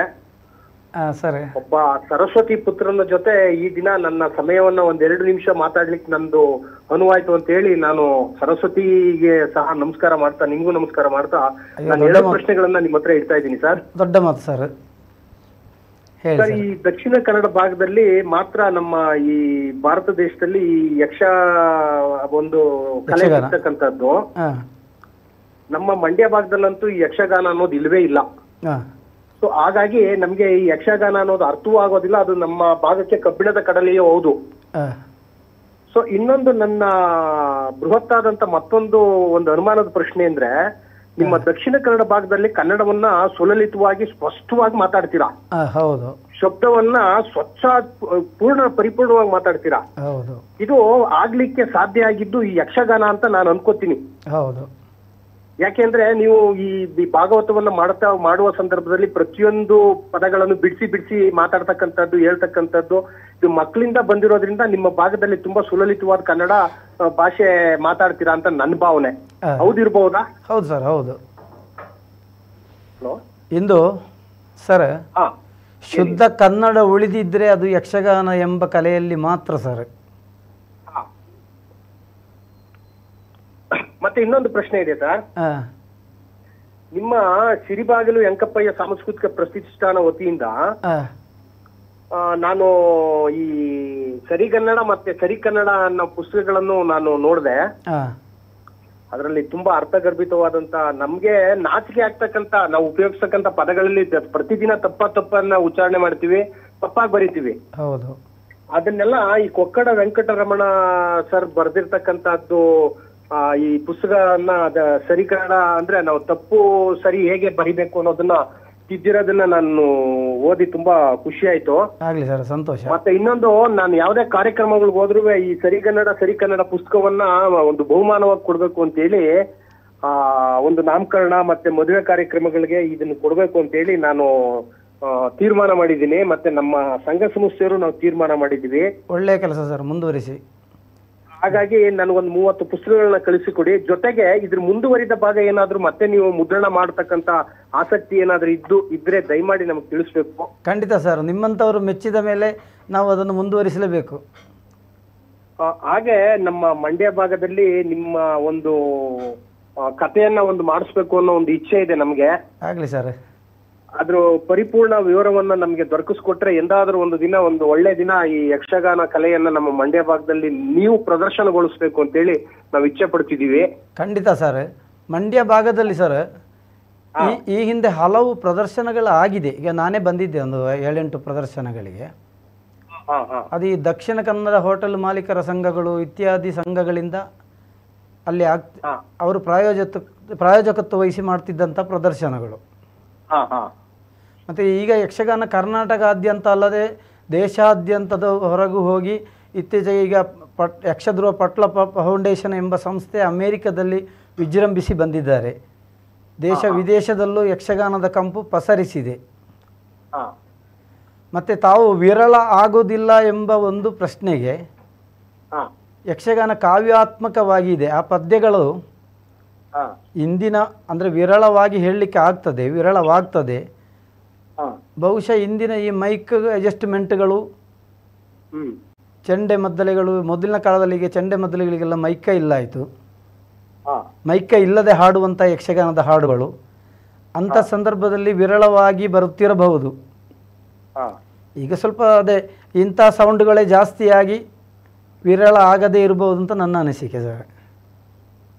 ಇವತ್ತಿನ ಒಂದು ಡಿಜೆ ವ್ಯವಸ್ಥೆ ಒಳಗಡೆ ಯಕ್ಷಗಾನ ಇಷ್ಟು ಮಟ್ಟಿಗೆ ಬೆಳೀತಾ ಇದೆ ಅಂದ್ರೆ ನಾವು ಹೇಳ್ಕೊಳ್ಳಿಕ್ಕೆ, ನಮ್ಮ ಸಂಸ್ಕೃತಿಯನ್ನ ಬಿಂಬಿಸ್ಕೊಳ್ಳಿಕ್ಕೆ, ಹೇಳ್ಕೊಳ್ಳಿಕ್ಕೆ ಒಂದ್ ಕಡೆ ಹೆಮ್ಮೆ ಅನ್ಸುತ್ತೆ. ಆಗ್ಲಿ ಸರ್, ಸಂತೋಷ. ನಾನು ಇತ್ತೀಚಿನ ನಿಮ್ಮ ಕಾರ್ಯಕ್ರಮಗಳನ್ನ ಹಲವಾರು ಈ ಮುಖ್ಯ ಸಮಾಜ ವಾಹಿನಿಯಲ್ಲಿ ಅಂದ್ರೆ ಯೂಟ್ಯೂಬ್ ಅಲ್ಲಿ ನೋಡಿದ್ದೀನಿ. ತುಂಬಾ ಖುಷಿ ಆಗುತ್ತೆ, ಎದುರುಗಡೆಯಿಂದ ನೋಡ್ಬೇಕು ಅನ್ನೋ ಒಂದು ಮಹದಾಸೆ. ಹಾಗಾಗಿ ನಿಮ್ಮ ಕಾರ್ಯಕ್ರಮದ ಒಂದು ಒಳ್ಳೆ ಪ್ರಸಂಗವನ್ನ ನಮ್ಮ ಮಂಡ್ಯ ಜಿಲ್ಲೆಯಲ್ಲಿ ಮಾಡ್ಕೊಟ್ರೆ ಒಳಿತಾಗುತ್ತೆ. ಸೊ ದಕ್ಷಿಣ ಕನ್ನಡದವ್ರು ಇದ್ದಾರೆ, ಅವರು ಸೇರಿ ಮಾಡ್ತಕ್ಕಂಥದ್ದು ನಮ್ ಗಮನಕ್ಕೆ ಬರೋದಿಲ್ಲ. ಸರಿ ಸರ್. ನಮ್ಮಲ್ಲಿ ಐತಿಹಾಸಿಕ ಮತ್ತು ಪೌರಾಣಿಕ ನಾಟಕಗಳೇ ಜಾಸ್ತಿ, ಸಾಮಾಜಿಕ ನಾಟಕ, ಐತಿಹಾಸಿಕ, ಪೌರಾಣಿಕ. ಆದ್ರೆ ಯಕ್ಷಗಾನ ಅನ್ನೋದು ನಮ್ಮಲ್ಲಿ ಯಾರು ನಾವು ಕಲ್ತಿಲ್ಲ, ನಾವು ಅದನ್ನ ಪ್ರದರ್ಶನ ನೋಡೋಕ್ಕೂ ಆಗಲ್ಲ. ಯಾಕೆಂದ್ರೆ ನಮ್ಗೆ ಆ ಭಾಷೆ ಸ್ವಲ್ಪ ಕಷ್ಟ. ನಿಮ್ಮ ಆಲಾಪು ಮತ್ತೆ ಈ ನಡೀತಕ್ಕಂಥ ಪ್ರಸಂಗಗಳು ನಮ್ಗೆ ಅಪರೂಪ ಆದ್ರಿಂದ ನಮ್ಗೆ ಅರ್ಥ ಆಗೋದಿಲ್ಲ ಬೇಗ. ಸ್ವಲ್ಪ ಸುಲಲಿತವಾದ ಕನ್ನಡವನ್ನ ನಮ್ಗೆ ಯಾವಾಗ್ಲಾದ್ರೂ ನೀವು ಒಂದು ಕಾರ್ಯಕ್ರಮ ಕೊಡ್ತೀನಿ ಅಂತ ಒಂದು ಭರವಸೆ ಕೊಡೋದಾದ್ರೆ ನಿಮ್ಮ ದಿನಾಂಕವನ್ನ ನಾವು ನಿಗದಿ ಮಾಡ್ಕೊಂತೀವಿ ಸರ್. ಖಂಡಿತ ಸರ್, ಕೊಡ್ತೇವೆ. ಮತ್ತು ಇವತ್ತು ಈ ಮುಖ್ಯ ಸಮಾಜ ವಾಹಿನಿಯವರು ನಿಮ್ಮನ್ನ ಇಲ್ಲಿ ಕೂರಿಸಿ ಮಾತಾಡ್ತಿದಾರಲ್ಲ, ಆ ವಾಹಿನಿಯ ಎಲ್ಲಾ ಮುಖ್ಯಸ್ಥರಿಂದ ನಿಮ್ಮನ್ನ ಕಾರ್ಯಕ್ರಮವನ್ನು ಪ್ರಸ್ತುತಪಡಿಸ್ಲಿಕ್ಕೆ ನಿಮ್ ಜೊತೆ ಮಾತಾಡ್ತಾ ಇದಾರೆ. ಎಲ್ಲ ಹೃದಯಕ್ಕೂ ನಾನು ಹೃದಯಪೂರ್ವಕವಾಗಿ ಆಭಾರಿಯಾಗಿ ನಮಸ್ಕಾರ ಮಾಡ್ತೀನಿ ಸರ್. ಧನ್ಯವಾದಗಳು. ಧನ್ಯವಾದಗಳು ಕರೆ ಮಾಡಿದ್ದಕ್ಕೆ. ಅವರ ಪರಿಚಯ ಇತ್ತು ನಿಮಗೆ? ಇತ್ತೀಚೆಗೆ ಅದೇ ನನಗೆ ವಿಷಯಾರ್ಧದಲ್ಲಿ ಇದೆ. ನಮ್ಮ ಲೋಕಾರ್ಪಣೆ ಸಮಯದಲ್ಲಿ ನಾವು 7 ಕೃತಿಗಳನ್ನು ಹೊರ ತಂದಿದ್ದೆವು. ಅದೇ ಕೋವಿಡ್ ಸಂದರ್ಭದಲ್ಲಿ ನಮ್ಮ ಯಕ್ಷ ಜಾಗೃತಿ ಆಯಿತು, ವಿಶ್ವ ಆರೋಗ್ಯ ಸಂಸ್ಥೆಯವರಿಂದಲೂ ಮೆಚ್ಚುಗೆಗೆ ಪಾತ್ರವಾಯಿತು. ಈ ಕೋವಿಡ್ ಒಂದು ಹಂತ ಬರುವಾಗ ಸರ್ಕಾರದವರು ಕೋವಿಡ್ ಬಗ್ಗೆ ಜಾಗೃತಿಯ ಕಾರ್ಯಕ್ರಮ ಆಗಿತ್ತು. ಒಂದು ಹಂತ ಆಗುವಾಗ ಕರ್ನಾಟಕ ಸರ್ಕಾರದಿಂದ ನಮಗೆ ಮೊದಲ ಕಂತನ್ನು ಕೊಡುವ ಆರಂಭಿಸಿ ಹೇಳಿದರು. ಕೆಲಸ ಆರಂಭಿಸಿದೆವು. ಹಾಗೆ 16 ಲಕ್ಷ ಏನು ಬಂತು. ನಿರಂತರ ಕೆಲಸ ಮುಂದೆ ಹೋಯಿತು. ಇದರ ನಂತರ 2ನೇ ಹಂತದ ಕೋವಿಡ್ ಅಲೆ ಬಂತು, ಎಲ್ಲವೂ ಲಾಕ್ಡೌನ್ ಆಯಿತು. ಈ ಸಂದರ್ಭದಲ್ಲಿ ಯಾರ ಹತ್ರ ಖರ್ಚಿಗೆ ಕೂಡ ಪೈಸೆ ಇಲ್ಲ ಅಂತ ಪರಿಸ್ಥಿತಿ ಬಂತು. ಎಂತ ಮಾಡೋದು ಅಂತ ಕಲಾವಿದರು ಎಲ್ಲರನ್ನು ಹಿಡಿದಿಟ್ಕೊಳ್ಬೇಕಲ್ಲ, ಎಲ್ಲರೂ ನಿರಾಶರಾಗಬಾರ್ದು ಅಂತೇಳಿ ನಮ್ಮ ಯಕ್ಷಾನುಗ್ರಹ ಎಂಬ ಒಂದು ವಾಟ್ಸಪ್ ಮಾಧ್ಯಮ ಇದೆ, ವಾಟ್ಸಪ್ ಬಳಗ. ಅದರಲ್ಲಿ ನಿತ್ಯ ಕೀರ್ತಿಶೇಷ ಕಲಾವಿದರ ಸಂಸ್ಮರಣೆ ಮಾಡ್ತಾ ಬಂದೆವು. ಅದು ಯಾವುದೋ ಒಂದು ಕಲಾವಿದರ ನಂಬರನ್ನು ಹುಡುಕಲಿಕ್ಕೆ ಹೋಗಿ ಒಂದಿಬ್ಬರ ಅಭಿಪ್ರಾಯದಲ್ಲಿ ಅದನ್ನು ಹೀಗೆ ನಿತ್ಯ ನೆನಪಿಸುವಂತ ಬಂದು ಆರಂಭದಿಂದ ಅಗರಿ ಭಾಗವತದಿಂದ ಆರಂಭ ಆಯಿತು. ಅದು ಒಂದು ಸ್ತುತಿಪದ್ಯವನ್ನು ಹಾಕಿ ಬೆಳಿಗ್ಗೆ ಸಂಜೆ 5 ಗಂಟೆಗೆ ಹೋದರೆ ರಾತ್ರಿ 10 ಗಂಟೆವರೆಗೆ ನಿರಂತರ ಆಗ್ತಿತ್ತು. ಅದು 25 ಆಯಿತು, 50 ಆಯಿತು, 50 ದೇವರಾಜಿಯವರ ಕಾರ್ಯಕ್ರಮ. ಅದು ಸಾಧಾರಣ ಒಂದು 3-4 ದಿವಸ ಬಂತು. 100 ಆಯಿತು, 125 ಆಯಿತು. 100ನೇ ಕಾರ್ಯಕ್ರಮ ಎಡನೀರಿನಲ್ಲಿ ಹೋಗಿ ಒಂದು ಎಡನೀರು ಸ್ವಾಮಿಗಳ ಬ್ರಹ್ಮೈಕ್ಯ ಶ್ರೀಗಳ ಅದು ಹೇಗೆ ಸ್ಮರಣೆಯ ಸ್ವರೂಪ ಹೇಗಿತ್ತು? ಆರಂಭದಲ್ಲಿ ಒಬ್ಬರು ಲೇಖನ, ನಮ್ಮ ಟೈಮ್ ಟೇಬಲ್ ಪಟ್ಟಿಯನ್ನು ಹಾಕ್ತೇವೆ ಸ್ತುತಿಪದ್ಯ ಹಾಕಿದ ಮೇಲೆ 5-10 ನಿಮಿಷ ಗ್ಯಾಪು. ಮತ್ತೆ ಪ್ರಥಮ ಲೇಖನ ಒಬ್ಬರದ್ದು ಬರ್ತದೆ, ಅದಕ್ಕೆ ಉಪಲೇಖನಗಳು, ಕೆಲವರ ಅನಿಸಿಕೆಗೆ, ಒಡನಾಡಿ ಕಲಾವಿದರಿದ್ದರೆ ಅವರ ಅನಿಸಿಕೆಗಳು, ಮತ್ತು ಮತ್ತೊಬ್ಬೊಬ್ಬರ ಲೇಖನ, ಬೇರೆ ಬೇರೆ ರೀತಿಯ ಲೇಖನಗಳು. ಅಂತೂ ರಾತ್ರಿ ಒಂದು 10 ಗಂಟೆವರೆಗೆ. ಅಂತೂ ಕೆಲವರದ್ದು ಬರುವಾಗ ಹೆಚ್ಚು ಸ್ಪಂದನೆ ಇಲ್ಲ ಆಯಿತು. ಅಂದು ಬಳಗದಲ್ಲಿ 250 ಜನ ಇದ್ದದ್ದು, 256 ಜನ. 256 ಜನರಲ್ಲಿ 250 ಜನರು ಇದನ್ನು ವೀಕ್ಷಿಸ್ತಿದ್ರು, ಇದರೊಂದಿಗೆ ಪಾಲ್ಗೊಳ್ಳುತ್ತಿದ್ದರು. ಅಷ್ಟು ಇಂಟ್ರೆಸ್ಟ್ ಆಗಿ 5 ಗಂಟೆಯಿಂದ 1 ನಿಮಿಷ ಲೇಟ್ ಆದರೆ ಎಲ್ಲರೂ ಕೇಳ್ತಿದ್ರು, ಇದು ಎಷ್ಟು ಯಾವಾಗ ಶುರು ಆಗ್ತದೆ, ಏನು ಲೇಟ್ ಆಯಿತು ಅಂತ. ಆ ರೀತಿ ಮುಂದುವರಿದು ಅದೇ 100ನೇ ಕಾರ್ಯಕ್ರಮ ಆಗುವಾಗ ನಮ್ಮ ಇದರ ಪ್ರಧಾನ ಒಬ್ಬರು ಅಡ್ಮಿನ್ ನೇರಳೆಕಟ್ಟೆ ರಾಘವೇಂದ್ರ ಉಡುಪ ಮತ್ತು ಶ್ರೀಧರ್ DS ಅವರು, ಹೀಗೆ ಪ್ರಧಾನ ಬಳಗದಲ್ಲಿ ಹೆಚ್ಚು ದೊಡ್ಡವರೇ ಇದ್ದರು. ಶ್ರೀಧರ್ DS ಅವರು, ಮೂರ್ತಿ ದೇವರಾಜಿಯವರು, ಕುಮಾರ ಸುಬ್ರಹ್ಮಣ್ಯ ಮುಳಿಯಾಲ, ಮತ್ತು ಕೆರೆಮನೆ ಶಿವಾನಂದ ಹೆಗಡೆ ಇತ್ಯಾದಿ ಎಲ್ಲರ ಅಭಿಪ್ರಾಯವಂತೂ ಇದನ್ನು ಗ್ರಂಥ ರೂಪದಲ್ಲಿ ಪ್ರಕಟಿಸುವ ಅಂತೇಳಿ ಹಾಗೆ ಮೂಡುಬಿದಿರೆಯಲ್ಲಿ ಮೀಟಿಂಗ್ ಮಾಡಿದೆವು. ಗ್ರಂಥ ಪ್ರಕಟಣೆಗೆ ಮುಂದಾದೆವು. ಅಲ್ಲಿಗೆ 125 ಆಯಿತು, 150 ಆಯಿತು, 200 ಆಯಿತು, 226 ಜನರದ್ದು ಸಂಸ್ಮರಣೆ ಆಯಿತು. ಅಷ್ಟರವರೆಗೆ ಅವರ ಬಗ್ಗೆ ಅಷ್ಟು ಮಾಹಿತಿ. ಈಗ ಆ ಪುಸ್ತಕಗಳು ಇಲ್ಲಿದೆ. ಈಗ ಸಾಧಾರಣ ಪಾಂಡೇಶ್ವರ ಪುಟ್ಟಣ್ಣಯ್ಯ 1865ರಿಂದ 1930ರವರೆಗಿನ ಅವರ ಬಗ್ಗೆ ಒಂದು ಲೇಖನ ಒಬ್ಬರು ಪ್ರಕಟಿಸಿದರು. ಆ ಲೇಖನಕ್ಕೆ ಉಪಲೇಖನಗಳು ಅವರ ಬಗ್ಗೆ ತಿಳಿದವರಿದ್ದರೆ ಈ ರೀತಿಯಾಗಿ 221 ಜನರ 4 ಸಂಪುಟಗಳಾಗಿ ಇತ್ತೀಚೆಗೆ ನಮ್ಮ ಲೋಕಾರ್ಪಣೆ ಸಮಯದಲ್ಲಿ ಪೂಜ್ಯ ಮರೆಯಲಾಗದ ಮಹಾನುಭಾವರು ಎಂಬ ಇದರಲ್ಲಿ. ಹಾಗೆ ನಮ್ಮ ಅದೇ ಈ ಕೋವಿಡ್ ಇದನ್ನು ಪುಸ್ತಕವನ್ನು ಈ ರೀತಿ ಮುದ್ರಿಸಿದೆವು, ಮುದ್ರಣಕ್ಕೆ ತಯಾರಿ ಮಾಡಿದೆವು, ಮುದ್ರಿಸಿದೆವು. ಈ ಸಾಂಸ್ಕೃತಿಕ ಭವನ ಲೋಕಾರ್ಪಣೆಗೆ ನಾವು ಒಂದು ದಿನ ನಿಗಂಟುಪಡಿಸಿದೆವು. ಆವತ್ತು ಪೂಜೆ ಕಾವಂದ್ರ ಹತ್ರ ಕೇಳೋದು ನನಗೆ ಸಮಯ ಇಲ್ಲ. ಇದು ವಿದ್ ಫೋಟೋ ಇದೆಯಾ? ಯಾವುದು? ಅದರಲ್ಲಿ ಫೋಟೋ ಕೂಡ ಇದೆ, ಅವರದ್ದು ಫೋಟೋಗಳಿದೆ. ಇದರಲ್ಲಿ ಬ್ಲ್ಯಾಕ್ ಆ್ಯಂಡ್ ವೈಟ್ ಫೋಟೋ ಇದೆ. ಕಾವಂದರು ನೀವು ಮುಂದುವರಿಸಿ ಅಂತ ಹೇಳಿದರು. ಹಾಗೆ ಆ ವರ್ಷ ಧಾರ್ಮಿಕ ವಿಧಿವಿಧಾನದಲ್ಲಿ ಮಾತ್ರ ಅದನ್ನು ಮುಂದುವರಿಸಿದೆವು. ಖಾಲಿ ಬಿಲ್ಡಿಂಗ್ ಮಾತ್ರ ಆದ್ದು. ಇಷ್ಟಾದ ಮೇಲೆ ಆಯಿತು, ಇನ್ನು ಇದನ್ನು ಹೀಗೆ ಇಡುವುದಲ್ಲ, ಇದರಲ್ಲಿ ಎಂಥಾದ್ರೂ ಮಾಡುವ. ಹಾಗೆ ಒಂದು ಹಾಲ್ನಲ್ಲಿ ಕೀರ್ತಿಶೇಷರುಗಳ ಭಾವಚಿತ್ರ ಈಗಾಗಲೇ 270 ಜನರದ್ದು ಅಲ್ಲಿ ಸಂಗ್ರಹ ಆಗಿದೆ. 30 ಜನರದ್ದು ಈಗ ರೆಡಿ ಆಗಿದೆ, ಎಣ್ಣೆಗೆ ನೆಕ್ಸ್ಟ್ ಆಗ್ತಾ ಇದೆ. ಆಗ 300 ಜನರದ್ದು ಆಗ್ತದೆ. ಮತ್ತು ಮತ್ತೊಂದು ಹಾಲ್ನಲ್ಲಿ ಯಕ್ಷಗಾನಕ್ಕೆ ಸಂಬಂಧಿಸಿದ ಸಂಪೂರ್ಣ ಅಧ್ಯಯನಕ್ಕಾಗಿ ಆ ಬಗ್ಗೆ ಪೂರ್ಣ ಮಾಹಿತಿಯನ್ನು ಮಯ್ಯರು ಮಾಡಿದಂತಹ, ಭಾಗವತರು ಮಾಡಿದಂತಹ ಒಂದು 5 ನಿಮಿಷದ ವಿಡಿಯೋ ಕ್ಲಿಪ್ಪಿಂಗ್ಸ್ ಇದೆ. ಅದನ್ನು ಜಾಹೀರಾತು ವಿರಾಮದ ನಂತರ ನೋಡಿ. ವೆಂಕಪ್ಪಯ್ಯ, ಸಿರಿಬಾಗಿಲು ವೆಂಕಪ್ಪಯ್ಯ ಸಾಂಸ್ಕೃತಿಕ ಪ್ರತಿಷ್ಠಾನ, ಅದರ ಕಟ್ಟಡ, ಅಲ್ಲಿ ನಡೆಯುತ್ತಿರುವಂತಹ ಯಕ್ಷಗಾನೀಯ ಚಟುವಟಿಕೆಗಳು, ಯಾವ ರೀತಿಯಾಗಿ ಅದು ಒಂದು ಸಂಗ್ರಹಾಲಯವಾಗಿ ಯಕ್ಷಗಾನದ ಮಾಹಿತಿಯ ಕಣಜವಾಗಿ ಇದೆ ಎನ್ನುವುದನ್ನು ಜಾಹೀರಾತು ವಿರಾಮದ ನಂತರ ನೋಡಿ.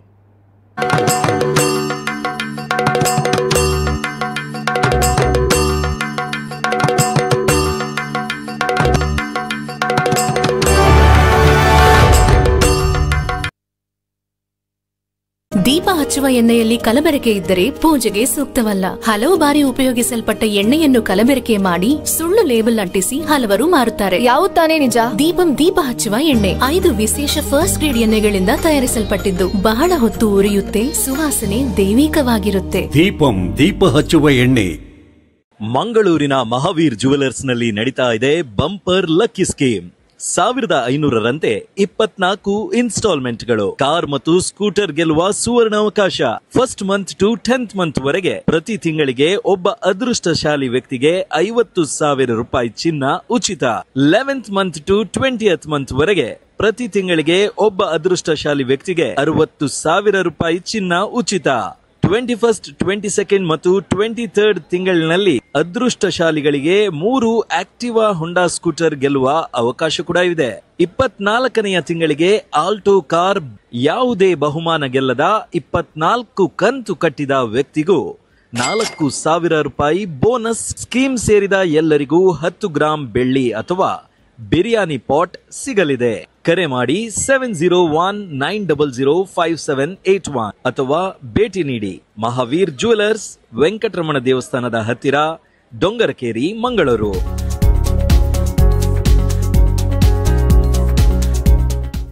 ನಿಮ್ಮ ಆರ್ಥಿಕ ಬೆಳವಣಿಗೆಗೆ ಸುವರ್ಣಾವಕಾಶ. ರೋಹನ್ ಸಿಟಿಯ ಕಮರ್ಷಿಯಲ್ ಪ್ರಾಪರ್ಟಿಯಲ್ಲಿ ಇನ್ವೆಸ್ಟ್ ಮಾಡಿ ನಿಮ್ಮ ಫೈನಾನ್ಷಿಯಲ್ ಗ್ರೋತ್ ಖಾತರಿಪಡಿಸಿಕೊಳ್ಳಿ. ಇಂದು 50 ಲಕ್ಷ ರೂಪಾಯಿಗಳ ಹೂಡಿಕೆ ಮಾಡಿದ್ರೆ ನಾಳೆಯಿಂದಾನೇ ಪ್ರತಿ ತಿಂಗಳು 32,000 ರೂಪಾಯಿಗಳ ಆದಾಯ. 75 ಲಕ್ಷ ರೂಪಾಯಿಗಳ ಹೂಡಿಕೆಯೊಂದಿಗೆ ಪ್ರತಿ ತಿಂಗಳು 47,000 ರೂಪಾಯಿಗಳ ಆದಾಯ ಗಳಿಸೋದು ಗ್ಯಾರಂಟಿ. ಮಂಗಳೂರಿನ ಪ್ರೈಮ್ ಲೊಕೇಶನ್ ನಲ್ಲಿರುವ ಅತ್ಯುತ್ತಮ ವಾಣಿಜ್ಯ ಮಳಿಗೆ Rohan city residential and commercial, Vijay, Mangalore. ಹೆಚ್ಚಿನ ಮಾಹಿತಿಗಾಗಿ ಕರೆ ಮಾಡಿ 9845490100. Welcome to the International Clown Festival.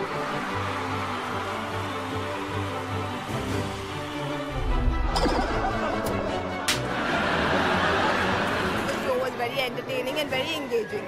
Have fun, you'll become a child again. I'm just have goosebumps.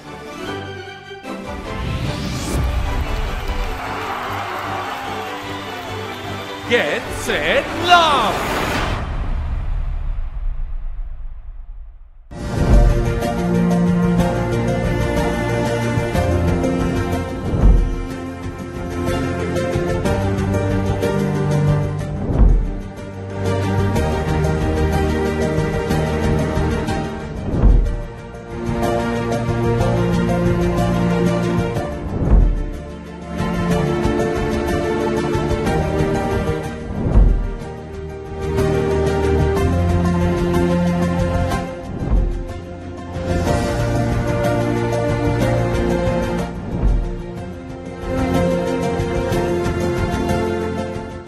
Melbat. Play your game. Step in and enjoy the emotions of the sports with Melbat. Enjoy the energy. Only victory. Only Melbat. Fashion ಜಗತ್ತಿನ fashion ಮಳಿಗೆ ಕರಾವಳಿ ಕರ್ನಾಟಕದ ಜನತೆಯ ಪ್ರಶಂಸೆ ಗಳಿಸಿದ ಮದುವೆ ಸೀರೆಗಳ ಹೆಸರಾಂತ ಮಳಿಗೆ ಅಂಚನ್ ಗಾರ್ಮೆಂಟ್ಸ್ ರವರ ನೂತನ ಮಳಿಗೆ ಅಂಚನ್ ಸಿಲ್ಕ್ಸ್. ಬಹುಮಹಡಿಯ ವಿಶಾಲ ಕೊಠಡಿಯಲ್ಲಿ ನಿಮ್ಮ ನೆಚ್ಚಿನ ಆಯ್ಕೆಗೆ ಇದೀಗ ತೆರೆದುಕೊಂಡಿದೆ. ಬಂಟ್ವಾಳ ಬೈಪಾಸಿನಲ್ಲಿ ನಿರ್ಮಾಣಗೊಂಡ ಅಂಚನ್ಸ್ ಮಾಲ್ನಲ್ಲಿ ನಿಮ್ಮ ನೆಚ್ಚಿನ ಆಯ್ಕೆಗೆ ಸುವರ್ಣಾವಕಾಶ. Kanjeevaram, pure silks, art silks, soft silks ಹಾಗೂ ಎಲ್ಲ ರೀತಿಯ fancy sari, cotton sari, matching ಬ್ಲೌಸ್ಗಳು. ಮದುವೆ ಸಂಭ್ರಮಕ್ಕೆ ಮಹಿಳೆಯರಿಗೆ, ಪುರುಷರಿಗೆ ಹಾಗೂ ಮಕ್ಕಳಿಗೆ ಬೇಕಾಗುವ suiting, shirting, sherwani, baba suits ಹಾಗೂ ನವನವೀನ ವಿನ್ಯಾಸದ ಎಲ್ಲ ರೀತಿಯ ರೆಡಿಮೇಡ್ಸ್, ಫ್ಯಾಷನ್ ಡ್ರೆಸ್ ಹಾಗೂ ಸಾಂಪ್ರದಾಯಿಕ ಉಡುಪುಗಳ ಲೇಟೆಸ್ಟ್ ಕಲೆಕ್ಷನ್ಗಳೊಂದಿಗೆ ವಿವಿಧ ವಿನ್ಯಾಸದ ಫುಟ್ವೇರ್ಗಳು, ಫ್ಯಾನ್ಸಿ, ಟಾಯ್ಸ್, ಗಿಫ್ಟ್ ಐಟಂಗಳು ಒಂದೇ ಸೂರಿನಡಿ. ಇಂದೇ ಭೇಟಿ ಕೊಡಿ. ನಿಮ್ಮ ನೆಚ್ಚಿನ ಗ್ರಾಹಕರಿಗಾಗಿ ಅತಿ ಕಡಿಮೆ ದರದಲ್ಲಿ ಲಭ್ಯ. ಅಂಚನ್ ಸಿಲ್ಕ್ಸ್, ಬೈಪಾಸ್, ಬಂಟ್ವಾಳ, ದಕ್ಷಿಣ ಕನ್ನಡ ಜಿಲ್ಲೆ. ದೂರವಾಣಿ ಸಂಖ್ಯೆ 8941444840 ಅಥವಾ 9448984097. ಮಣಿಪಾಲ್ ಆರೋಗ್ಯ ಕಾರ್ಡ್ ಸಂಪೂರ್ಣ ಕುಟುಂಬಕ್ಕಾಗಿ ಶ್ರೇಷ್ಠ ಮೌಲ್ಯ, ವಿಶ್ವಾಸಾರ್ಹ ಸೇವೆ. ಹಲವಾರು ವರ್ಷಗಳಿಂದ ಉತ್ತಮ ಆರೋಗ್ಯದ ಭರವಸೆ ನಿಮಗೂ ಹಾಗೂ ನಿಮ್ಮವರಿಗೂ. ಮಂಗಳೂರಿನ ಕೆಎಂಸಿ ಆಸ್ಪತ್ರೆಗಳಲ್ಲಿ ಹಾಗೂ ಕಟೀಲಿನ ದುರ್ಗ ಸಂಜೀವನಿ ಮಣಿಪಾಲ್ ಆಸ್ಪತ್ರೆಯಲ್ಲಿ ವಿಶೇಷ ರಿಯಾಯಿತಿ ಪಡೆದುಕೊಳ್ಳಿ. ಹೊರರೋಗಿ ವಿಭಾಗದಲ್ಲಿ ತಜ್ಞ ವೈದ್ಯರ ಜೊತೆ ಸಮಾಲೋಚನೆಗೆ 25ರಿಂದ 50% ವರೆಗೆ ರಿಯಾಯಿತಿ. ಪ್ರಯೋಗಾಲಯ ಪರೀಕ್ಷೆಗಳಿಗೆ 20% ರಿಯಾಯಿತಿ. ರೇಡಿಯೋಲಜಿ ಪರೀಕ್ಷೆಗಳಿಗೆ 20% ರಿಯಾಯಿತಿ. ಹೊರರೋಗಿ ಕಾರ್ಯವಿಧಾನಗಳ ಮೇಲೆ 10% ರಿಯಾಯಿತಿ ಹಾಗೂ ಔಷಧಿಗಳಿಗೆ 10% ವರೆಗೆ ರಿಯಾಯಿತಿ ಪಡೆದುಕೊಳ್ಳಿ. ಒಳರೋಗಿಗಳಾಗಿ ದಾಖಲಾದಲ್ಲಿ ಜನರಲ್ ಹಾಗೂ ಸ್ಪೆಷಲ್ ವಾರ್ಡ್ ವಿಭಾಗಗಳ ಮೇಲೆ ವಿಶೇಷ ರಿಯಾಯಿತಿಯನ್ನು ಕೂಡ ಪಡೆದುಕೊಳ್ಳಿ. ನಿಮ್ಮ ಕುಟುಂಬದ ಆರೋಗ್ಯ ಸೇವಾ ಅಗತ್ಯತೆಗಳಿಗಾಗಿ ಹಿಂದೆ ನೋಂದಾಯಿಸಿಕೊಳ್ಳಿ. ಅರ್ಜಿ ಹಾಗೂ ಕಾರ್ಡ್ಗಾಗಿ ಸಂಪರ್ಕಿಸಿರಿ. ನಿಮ್ಮ ಉತ್ತಮ ಭವಿಷ್ಯ ರೂಪಿಸಿಕೊಳ್ಳಲು ಸಿದ್ಧರಾಗಿದ್ದೀರಾ? ಆಳ್ವಾಸ್ ಕಾಲೇಜು ನಿಮ್ಮ ಯಶಸ್ಸಿನ ಮೆಟ್ಟಿಲಿಗೆ ಅಡಿಪಾಯ. ಆಳ್ವಾಸ್ ಕಾಲೇಜು ಮಂಗಳೂರು ವಿಶ್ವವಿದ್ಯಾನಿಲಯದಲ್ಲಿ ಅತಿ ಹೆಚ್ಚು ಸ್ನಾತಕೋತ್ತರ ಪದವಿ ಕೋರ್ಸ್ಗಳನ್ನ ಹೊಂದಿರುವ ಸಂಸ್ಥೆ. ವಿದ್ಯಾರ್ಥಿಗಳಿಗೆ ವಿವಿಧ ಕಂಪನಿಗಳಲ್ಲಿ ಉದ್ಯೋಗ ಅವಕಾಶದ ಮಾರ್ಗದರ್ಶನ. 24x7 ವೈದ್ಯಕೀಯ ಸೌಲಭ್ಯದೊಂದಿಗೆ ವಿದ್ಯಾರ್ಥಿ ಹಾಗೂ ವಿದ್ಯಾರ್ಥಿನಿಯರಿಗೆ ಪ್ರತ್ಯೇಕ ಹಾಸ್ಟೆಲ್ ವ್ಯವಸ್ಥೆ.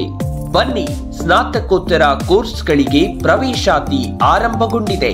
ಸ್ವಾಯತ್ತ ಶಿಕ್ಷಣ ಸಂಸ್ಥೆ ಆಳ್ವಾಸ್ ಮೂಲಕ ಉಜ್ವಲ ಭವಿಷ್ಯದ ಪ್ರಯಾಣ ಆರಂಭಿಸಿ.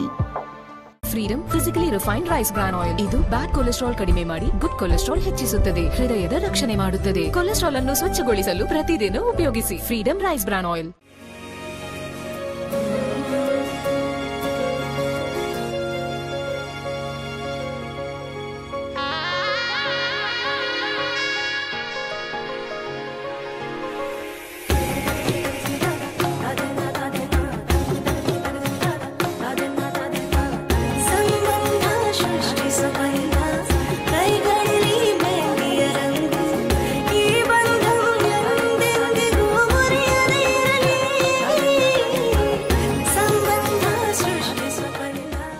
ಮಾನವ ಸಂಬಂಧಗಳು ರೇಷ್ಮೆ ನೂಲಿನಂತೆ ಸೂಕ್ಷ್ಮ ಮತ್ತು ಈ ಸಂಬಂಧಗಳನ್ನು ಬಟ್ಟೆಗೆ ನೇಯಲಾಗುತ್ತದೆ.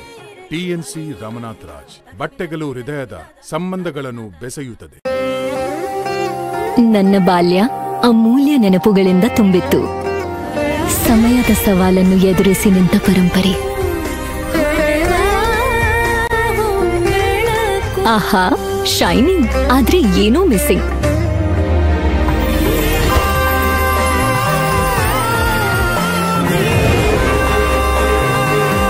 ಶತಮಾನದ ವಾರಸುದಾರಿಕೆಯ ಹೊಸ ಮುಖ ಭೀಮಾ. ಬದಲಾವಣೆ ಹೊಳೆಯುತ್ತಿದೆ. ಮಂಗಳೂರಿನಲ್ಲಿ ಇದೀಗ ಹೆಸರಾಂತ ಎಜೆ ಸಮೂಹ ಸಂಸ್ಥೆಗಳಿಂದ ಮಂಗಳೂರ ಜನತೆಗೆ ನೂತನ ಕೊಡುಗೆ.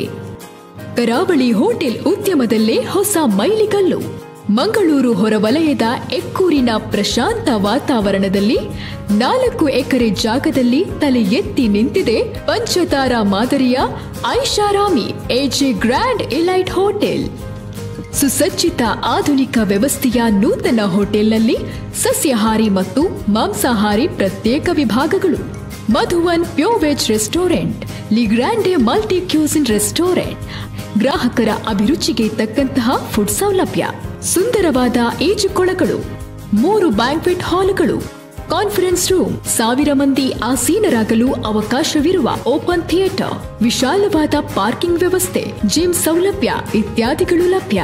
ಆತ್ಮೀಯ ಆತಿಥ್ಯ ನೀಡುವ ಸಕಲ ಸೌಲಭ್ಯದೊಂದಿಗೆ ನಗರದಲ್ಲಿರುವ ಏಕೈಕ hotel AJ grand elite hotel. ಇಂದೇ ಸಂಪರ್ಕಿಸಿ AJ grand elite hotel, Ekkur Bazar, 2ನೇ cross road, Mangaluru. SCDCC bank doctor MN Rajendra Kumar ಸಾರಥ್ಯದಲ್ಲಿ ಯಶಸ್ವಿಯಾಗಿ ಕಾರ್ಯನಿರ್ವಹಿಸುತ್ತಿರುವ ಬ್ಯಾಂಕ್. ಸತತ 19 ವರ್ಷಗಳಿಂದ ರಾಜ್ಯ ಅಪೆಕ್ಸ್ ಬ್ಯಾಂಕ್ ಪ್ರಶಸ್ತಿ, 18 ವರ್ಷಗಳಿಂದ ನಬಾರ್ಡ್ ಪ್ರಶಸ್ತಿ ಪುರಸ್ಕೃತ ರಾಜ್ಯದ ಏಕೈಕ ಸಹಕಾರಿ ಬ್ಯಾಂಕ್. ದಕ್ಷಿಣ ಕನ್ನಡ, ಉಡುಪಿ ಜಿಲ್ಲೆಗಳ ಜನರ ಸಮಗ್ರ ಅಭಿವೃದ್ಧಿಗೆ ವಿಶೇಷ ಸಾಲ ಯೋಜನೆ, ಗೃಹ ಸಾಲ, ಕೃಷಿ, ಹೈನುಗಾರಿಕೆ, ಶೈಕ್ಷಣಿಕ ಸಾಲ, ವ್ಯಾಪಾರ, ವಾಹನ ಸಾಲ, ಚಿನ್ನಾಭರಣಗಳಿಗೆ ಈಡಿನ ಸಾಲ ಹಾಗೂ ಇನ್ನಿತರ ಸಾಲ ಸೌಲಭ್ಯಗಳಿಗೆ ಸುಲಭ ಹಾಗೂ ತ್ವರಿತಗತಿಯ ಸಾಲ ನೀಡಲಾಗುವುದು. ಹೆಚ್ಚಿನ ಮಾಹಿತಿಗಾಗಿ ನಿಮ್ಮ ಹತ್ತಿರದ ನಮ್ಮ ಶಾಖೆಗಳನ್ನು ಸಂಪರ್ಕಿಸಿ. ಎಸ್ಸಿಡಿಸಿಸಿ ಬ್ಯಾಂಕ್ ಪ್ರಧಾನ ಕಚೇರಿ, ಉತ್ಕೃಷ್ಟ ಸಹಕಾರಿ ಸೌಧ, ಕೊಡಿಯಾಲ್ ಬಾಯ್, ಮಂಗಳೂರು. ಸಂಪೂರ್ಣ ಭರವಸೆಯ ವ್ಯವಹಾರದೊಂದಿಗೆ ನಿಮ್ಮ ಹಾಗೂ ನಿಮ್ಮ ಕುಟುಂಬದ ಬ್ಯಾಂಕ್.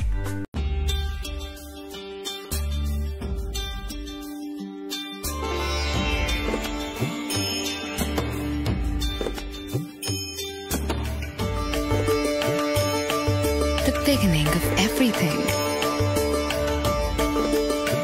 Abaran.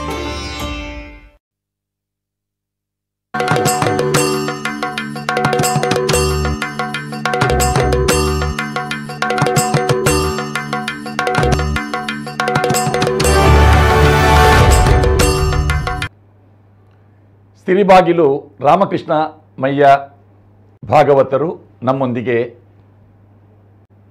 ಯಕ್ಷಾರಾಧನೆ ಕಾರ್ಯಕ್ರಮದಲ್ಲಿ ಕರ್ನಾಟಕ ಯಕ್ಷಗಾನ ಅಕಾಡೆಮಿ ಪ್ರಾಯೋಜಿತ ಯಕ್ಷಾರಾಧನೆ ಕಾರ್ಯಕ್ರಮದಲ್ಲಿ ನಮಗೆ ವೆಂಕಪ್ಪಯ್ಯ, ಸಿರಿಬಾಗಿಲು ವೆಂಕಪ್ಪಯ್ಯ ಸಾಂಸ್ಕೃತಿಕ ಪ್ರತಿಷ್ಠಾನದ ಬಗ್ಗೆ ಭಾಗವತರು ಹೇಳ್ತಾ ಇದ್ದೀರಿ.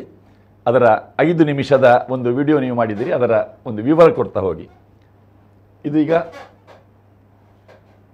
ಪ್ರತಿಷ್ಠಾನದ ಮುಂಭಾಗ, ಇದು ನಿಮ್ಮ ಜಾಗದಲ್ಲಿ, ನಮ್ಮ ಜಾಗದಲ್ಲಿ, ಟ್ರಸ್ಟಿನ ಜಾಗ.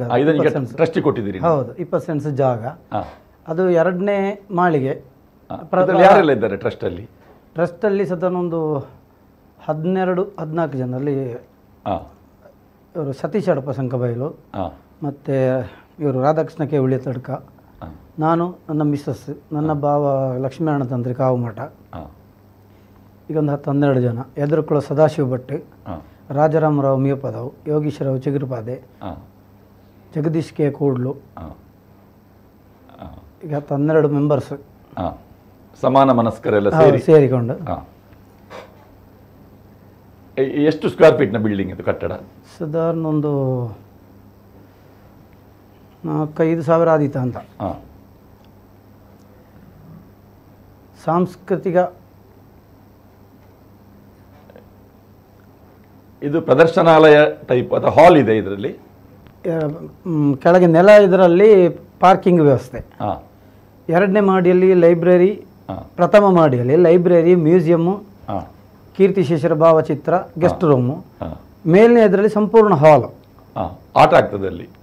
ಆಟವನ್ನು ನಾವೀಗ ಕೆಳಗಡೆ ಮಾಡ್ತಾ ಇದ್ದೇವೆ, ಅಂದರೆ ಮೇಲೆ ಹತ್ತಲಿಕ್ಕೆ ಕಷ್ಟ ಎಂಬ ದೃಷ್ಟಿಯಲ್ಲಿ ಮೇಲಿನ ಹಾಲನ್ನು ಚೌಕಿಯಾಗಿ ಉಪಯೋಗಿಸಿ ಕೆಳಗಡೆ ಓಪನ್ ಪ್ಲೇಸಲ್ಲಿ ಆಟ ಮಾಡ್ತಾ ಇದ್ದೇವೆ. ಅದು ಫುಲ್ ಸಕ್ಸಸ್ ಆಗ್ತದೆ. ಇದು ಫುಲ್ ಸಕ್ಸಸ್ ಆಗ್ತದೆ ಓಪನ್ ಆಗಿ ಅದು ಆ ಜಾಗದಲ್ಲಿ.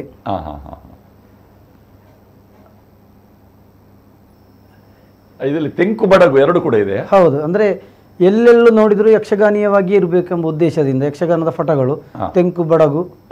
ಈಗ ಫೋಟೋ ಸಂಗ್ರಹ ಎಲ್ಲಿಂದ? ಫೋಟೋ ಸಂಗ್ರಹ ಶ್ಯಾಮ್ ಕುಂಚಿನಡ್ಕ ಅವರು ನಮ್ಮ ಸದಸ್ಯರೇ, ಅವರು ಶ್ಯಾಮ್ ಕುಂಚಿನಡ್ಕ ಅಂತೇಳಿ ಅವರೇ ಸಂಗ್ರಹ ಮಾಡಿ ಅದನ್ನ ಆ ರೀತಿ ಸೆಟ್ ಅವರು ಮಾಡಿ ಕೊಟ್ಟದ್ದು. ಅದಕ್ಕೊಂದು 5 ಜನರ ಕಮಿಟಿ ಇದೆ. ಇದು ಮುಂಭಾಗ. ಇದರ ಒಳಗಡೆ ಲೈಬ್ರರಿ, ಸಾಂಸ್ಕೃತಿಕ ಭವನ, ಹೌದು, ಕರ್ನಾಟಕ ಗಡಿ ಪ್ರದೇಶ ಅಭಿವೃದ್ಧಿ ಪ್ರಾಧಿಕಾರ ಅವರ 50 ಲಕ್ಷದ ಅನುದಾನ. ಈಗ 50 ಲಕ್ಷದಲ್ಲಿ ಎಷ್ಟು ಬಂದಿದೆ? 50 ಲಕ್ಷ ಬಂದಿದೆ, ಬಂತು. ಹೌದು, 50 ಲಕ್ಷದ ಅನುದಾನದಿಂದ ಆರಂಭಗೊಂಡ ಸಂಸ್ಥೆ, ಕಟ್ಟಡ 1.5 ಕೋಟಿಯಿಂದ ಹೆಚ್ಚು ಈಗಾಗಲೇ ವಿನಿಯೋಗವಾಗಿದೆ. ಕಲಾ ಪೋಷಕರು ಹೆಚ್ಚಿನವರು ಸಹಕಾರ ಮಾಡಿದ್ದಾರೆ.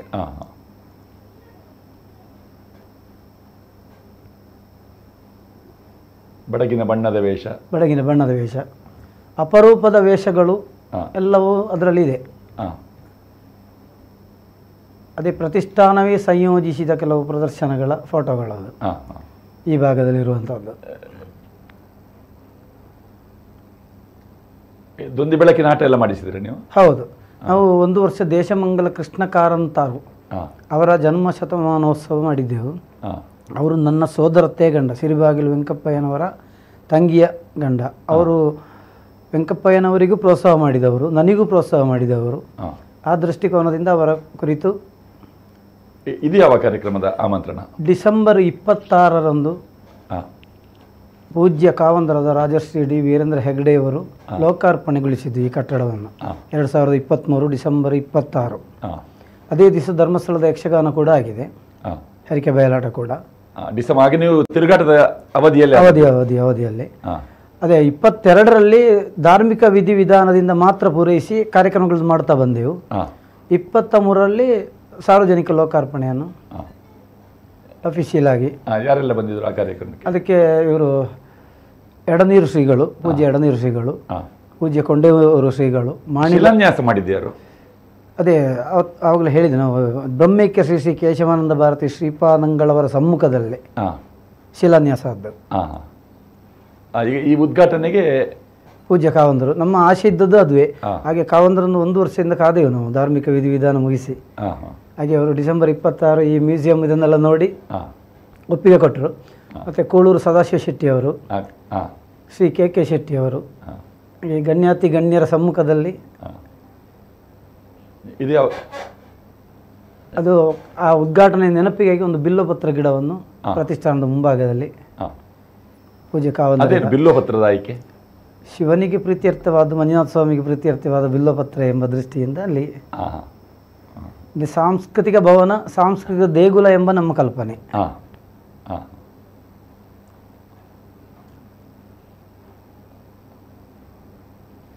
ಈಗ ಇಲ್ಲಿ ಗೊಂಬೆಗಳೆಲ್ಲ ಕಾಣಿಸ್ತಾ ಇದೆ. ತೆಂಕುದಿಟ್ಟು ಯಕ್ಷಗಾನದ ಮ್ಯೂಸಿಯಂ. ಎಷ್ಟು ಈ ರೀತಿಯ ಗೊಂಬೆಗಳಿವೆ? 24 ಬೊಂಬೆಗಳಿದೆ ಒಟ್ಟು. ಅದರಲ್ಲಿ ಒಂದು 12 ದೊಡ್ಡ ಬೊಂಬೆಗಳು, ಉಳಿದ ಸಣ್ಣ ಬೊಂಬೆಗಳು. ದೊಡ್ಡ ಬೊಂಬೆಗಳು ಆಳೆತ್ತರ, ಅಂದ್ರೆ ಸಹಜವಾದಂತಹ ಒಂದು ಸಾಧಾರಣ 80ರಿಂದ 85ನೇ ಇಸವಿಯ ಆಸುಪಾಸಿನಲ್ಲಿ ವೇಷಗಾರಿಕೆ ಹೇಗಿತ್ತು ಎಂಬ ಒಂದು ಕಲ್ಪನೆಯಲ್ಲಿ ಮಾಡಿದಂಥ ಬೊಂಬೆಗಳು. ಯಾರು ಮಾಡಿದ್ದು? ನಮ್ಮ ಪಾವಂಜೆ ರವಿರಾಜ್ ಅವರು. ಇದನ್ನು ಅವರ ನೇತೃತ್ವದ ತಂಡ. ಶುಭವರ್ಣ ಹಾಗೆ ಇರಬೇಕು ಅವರ ಹೆಸರು ನೆನಪಾಗ್ತಾ ಇಲ್ಲ ಈಗ. ಎಲ್ಲ ವೇಷಗಳ ಬುಡದಲ್ಲಿ ಅದರ ಹೆಸರಿದೆ, ವಿವರಣೆಗಳಿದೆ. ಮತ್ತೆ ತೆಂಕುದಿಟ್ಟಲ್ಲಿ ಬರುವ ಪ್ರಧಾನ ಎಲ್ಲ ವೇಷದ ಮುಖವರ್ಣಿಕೆಗಳು ಮೇಲಿನ ಇದರಲ್ಲಿ ನೋಡಬಹುದು. ಈಗ ನಿಲ್ಲಿಸಿ, ಅಲ್ಲಿ ಮಧ್ಯದಲ್ಲಿರುವಂತಹ ಫೋಟೋ ಪಾರ್ಥಿಸುಬ್ಬನ ಪ್ರತಿಕೃತಿ. ಹೌದು, ಅದು ಸ್ವಲ್ಪ ಕ್ಲೋಸ್ ಅಪ್ ಅಲ್ಲಿ ಮಾಡಿ. ಹಿಂದಿನ ವರ್ಷ ಇದನ್ನು ವೀಕ್ಷಣೆಗೆ ಬಂದಾಗ ಕೋಳೂರು ಸದಾಶಿವ ಶೆಟ್ಟಿಯವರು ಇದನ್ನು ಒಂದು ಪಾರ್ಥಿಸುಬ್ಬನ ವಿಗ್ರಹವನ್ನು ಇರಿಸಿ ಅಂತ ಹೇಳಿದರು. ಅದನ್ನು ಕೂಡಲೇ ಪಾರ್ಥಿಸುಬ್ಬನ ಕಾಲ್ಪನಿಕ ಚಿತ್ರವಾದು. ಇದು ಕಾಲ್ಪನಿಕ ಚಿತ್ರ, ಅವರ ಒರಿಜಿನಲ್ ಫೋಟೋ ಸಿಗಲಿಲ್ಲ. ಪಾರ್ಥಿಸುಬ್ಬ ಕುಳಿತುಕೊಂಡ ಜಾಗ ಅಂತ ಹೇಳಿದೆ ಅಲ್ಲ, ಪಾರ್ಥಿಕಲ್ಲು ಅಂತ ಕುಂಬಳೆ ಕಣಿಪುರದಲ್ಲಿದೆ. ಅಲ್ಲಿ ಕೂದುಕೊಂಡು ಬರೆಯುವುದು ಅಂತ ಹೇಳುವಂತ. ಈ ಪಾರ್ಥಿಸುಬ್ಬನ ಈ ಮೂಲಕೃತಿಗಳು ನಿಮ್ಮ ತಂದೆಯವರಿಗೆ ಹೇಗೆ ಸಿಕ್ಕಿದಂತೆ? ಅದು ಹೇಗೆ ಎಂಬುದು ನನಗೆ ಆ ಬಗ್ಗೆ ಗೊತ್ತಿಲ್ಲ. ಅದು ಈ ಕೂಡಲು ಶಾನುಭೋಗ ಮನೆತನದಲ್ಲೋ ಅಥವಾ ಪಾರ್ಥಿಸುಬ್ಬನ ವಂಶದವರಲ್ಲೋ ಅದು ಮರೆಯಾಗಿಯೇ ಇತ್ತು. ಅದನ್ನು ಸಂಗ್ರಹಿಸಿದ್ದು ನನ್ನ ತಂದೆಯವರು. ಅವರಿಗೆ ಸಹಕರಿಸಿದವರು ದೇಶಮಂಗಲ ಕೃಷ್ಣ ಕಾರಂತರು. ಅದನ್ನು ಅವರು ಮತ್ತೆ ಬರೆದ್ರು. ಅದನ್ನಲ್ಲ, ತಾಳಗರಿಯಲ್ಲಿ ಇತ್ತು. ತಾಳಗರಳಿತ್ತು. ಇವರು ಅದನ್ನು ಬರೀಲಿಕ್ಕೆ ಹೊರಟರು. ಆರ್ಥಿಕ ಹಿನ್ನಡೆಯ ಕಾರಣ ಅವರಿಗೆ ಏನು ಮಾಡಲಿಕ್ಕೆ ಆಗಲಿಲ್ಲ. ಹಾಗೆ ಕುಕ್ಕಿಲದವರಿಗೆ ನೆಕ್ಸ್ಟ್ ಅದನ್ನು ಹಸ್ತಾಂತರಿಸಿದ್ದು.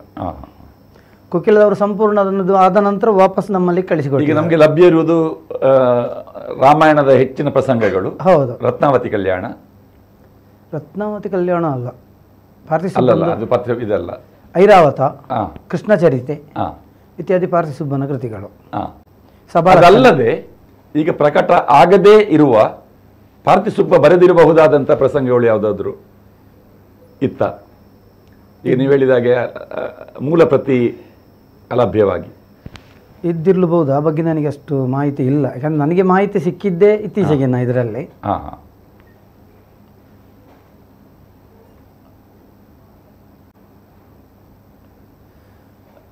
ಎಲ್ಲ ಗಾತ್ರದ ಇದನ್ನು ಎಲ್ಲ ಫೋಟೋಗ್ರಫಿ ನಿಷೇಧಿಸಿದ್ದೇವೆ ಸಂಪೂರ್ಣ. ಬಂದವರಿಗೆ ಬೇಕಾಗಿ ಒಂದು ಫೋಟೋ ಸೆಲ್ಫಿ ಪಾಯಿಂಟ್ ಒಂದು ಇಟ್ಕೊಂಡಿದ್ದೇವೆ. ಒಳಗಡೆ ಫೋಟೋ ತೆಗಿಲಿಕ್ಕಿಲ್ಲ. ಅದೇ ಒಳಗಡೆ ಒಂದು ಬದಿಯಲ್ಲಿ, ಹೊರಗಡೆ ಇಟ್ಟರೆ ಆಗಲಿಕ್ಕಿಲ್ಲ. ಸೇಫ್ಟಿಗಾಗಿ ಒಳಗಡೆ ಬೇಕಷ್ಟೇ. AC ಫುಲ್ ಅದು, AC ರೂಮ್ ಅದು. ಇಡೀ ಒಂದು ರಾಜವೇಷ ಹನುಮಂತ, ಪರಂಪರೆ ಹನುಮಂತ. ಇದು ಒಂದು ಕಾಲದಲ್ಲಿ ಮರೆಯಾಗಿ ಈಗ ಮತ್ತೆ ಪುನಃ ಹೌದು ಬಂದದ್ದು.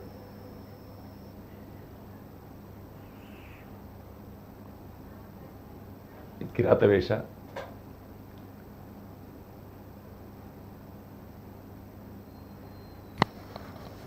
ಷಣ್ಮುಖ ಸುಬ್ರಾಯ, ದ್ರೋಣನ ಪಾತ್ರ, ರಾಮಲಕ್ಷ್ಮಣ ಮೇಲೆ. ಒಟ್ಟು ಎಷ್ಟು ಗೊಂಬೆಗಳು? ಒಟ್ಟು 24 ಗೊಂಬೆಗಳಿವೆ. 30 ರಿಂದ 35 ಮುಖವರ್ಣಿಕೆಗಳಿದೆ. ಮತ್ತು ಚೌಕಿ ಮಾಡಲು ಇದು ಸೆಲ್ಫಿ ಪಾಯಿಂಟ್ ಅಂತೇಳಿ ಬಂದವರಿಗೆ ಫೋಟೋ ತೆಗಿಲಿಕ್ಕೆ ಮಾತ್ರ ಅದೊಂದು. ಈ ಅಂದಾಜು ಒಂದು ರಾಜವೇಷದ ಆಳೆತ್ತರದ ಗೊಂಬೆಗೆ ಅಂದಾಜು ಎಷ್ಟು ಖರ್ಚು ಬೀಳ್ತದೆ? ಸಾಧಾರಣ 80,000ವರೆಗೆ ಬೀಳಬಹುದು. ಬಣ್ಣದ ವೇಷ ಎಲ್ಲ 1 ಲಕ್ಷದವರೆಗೆ, 1 ಲಕ್ಷ ತನಕ, 1 ಲಕ್ಷದವರೆಗೆ ಬೀಳಬಹುದು. ಇದು ಚೌಕಿಯ ಮಾಡೆಲ್. ಯಕ್ಷಗಾನದಲ್ಲಿ ಚೌಕಿ ಎಂಬುದು ಹೇಗಿರಬೇಕು ಬಯಲಾಟ ಮೇಳಗಳಲ್ಲಿ, ಅದರಲ್ಲಿ ವೇಷ ಕಟ್ಟುವವರು ಹಾಗೆ ಕೆಳಗೆ ಅದರ ಒಂದು ಸಾಂಕೇತಿಕ ಪೆಟ್ಟಿಗೆ. ಹೌದು. ಮೇಲೆ ಫುಲ್ ಚಾರ್ಟ್ ಇದೆ. ದೇವರು ಹೇಗೆ, ಹಾಸ್ಯಗಾರ ಅಡ್ಡಪೆಟ್ಟಿಗೆ, ಅಡ್ಡ ಚೌಕಿ.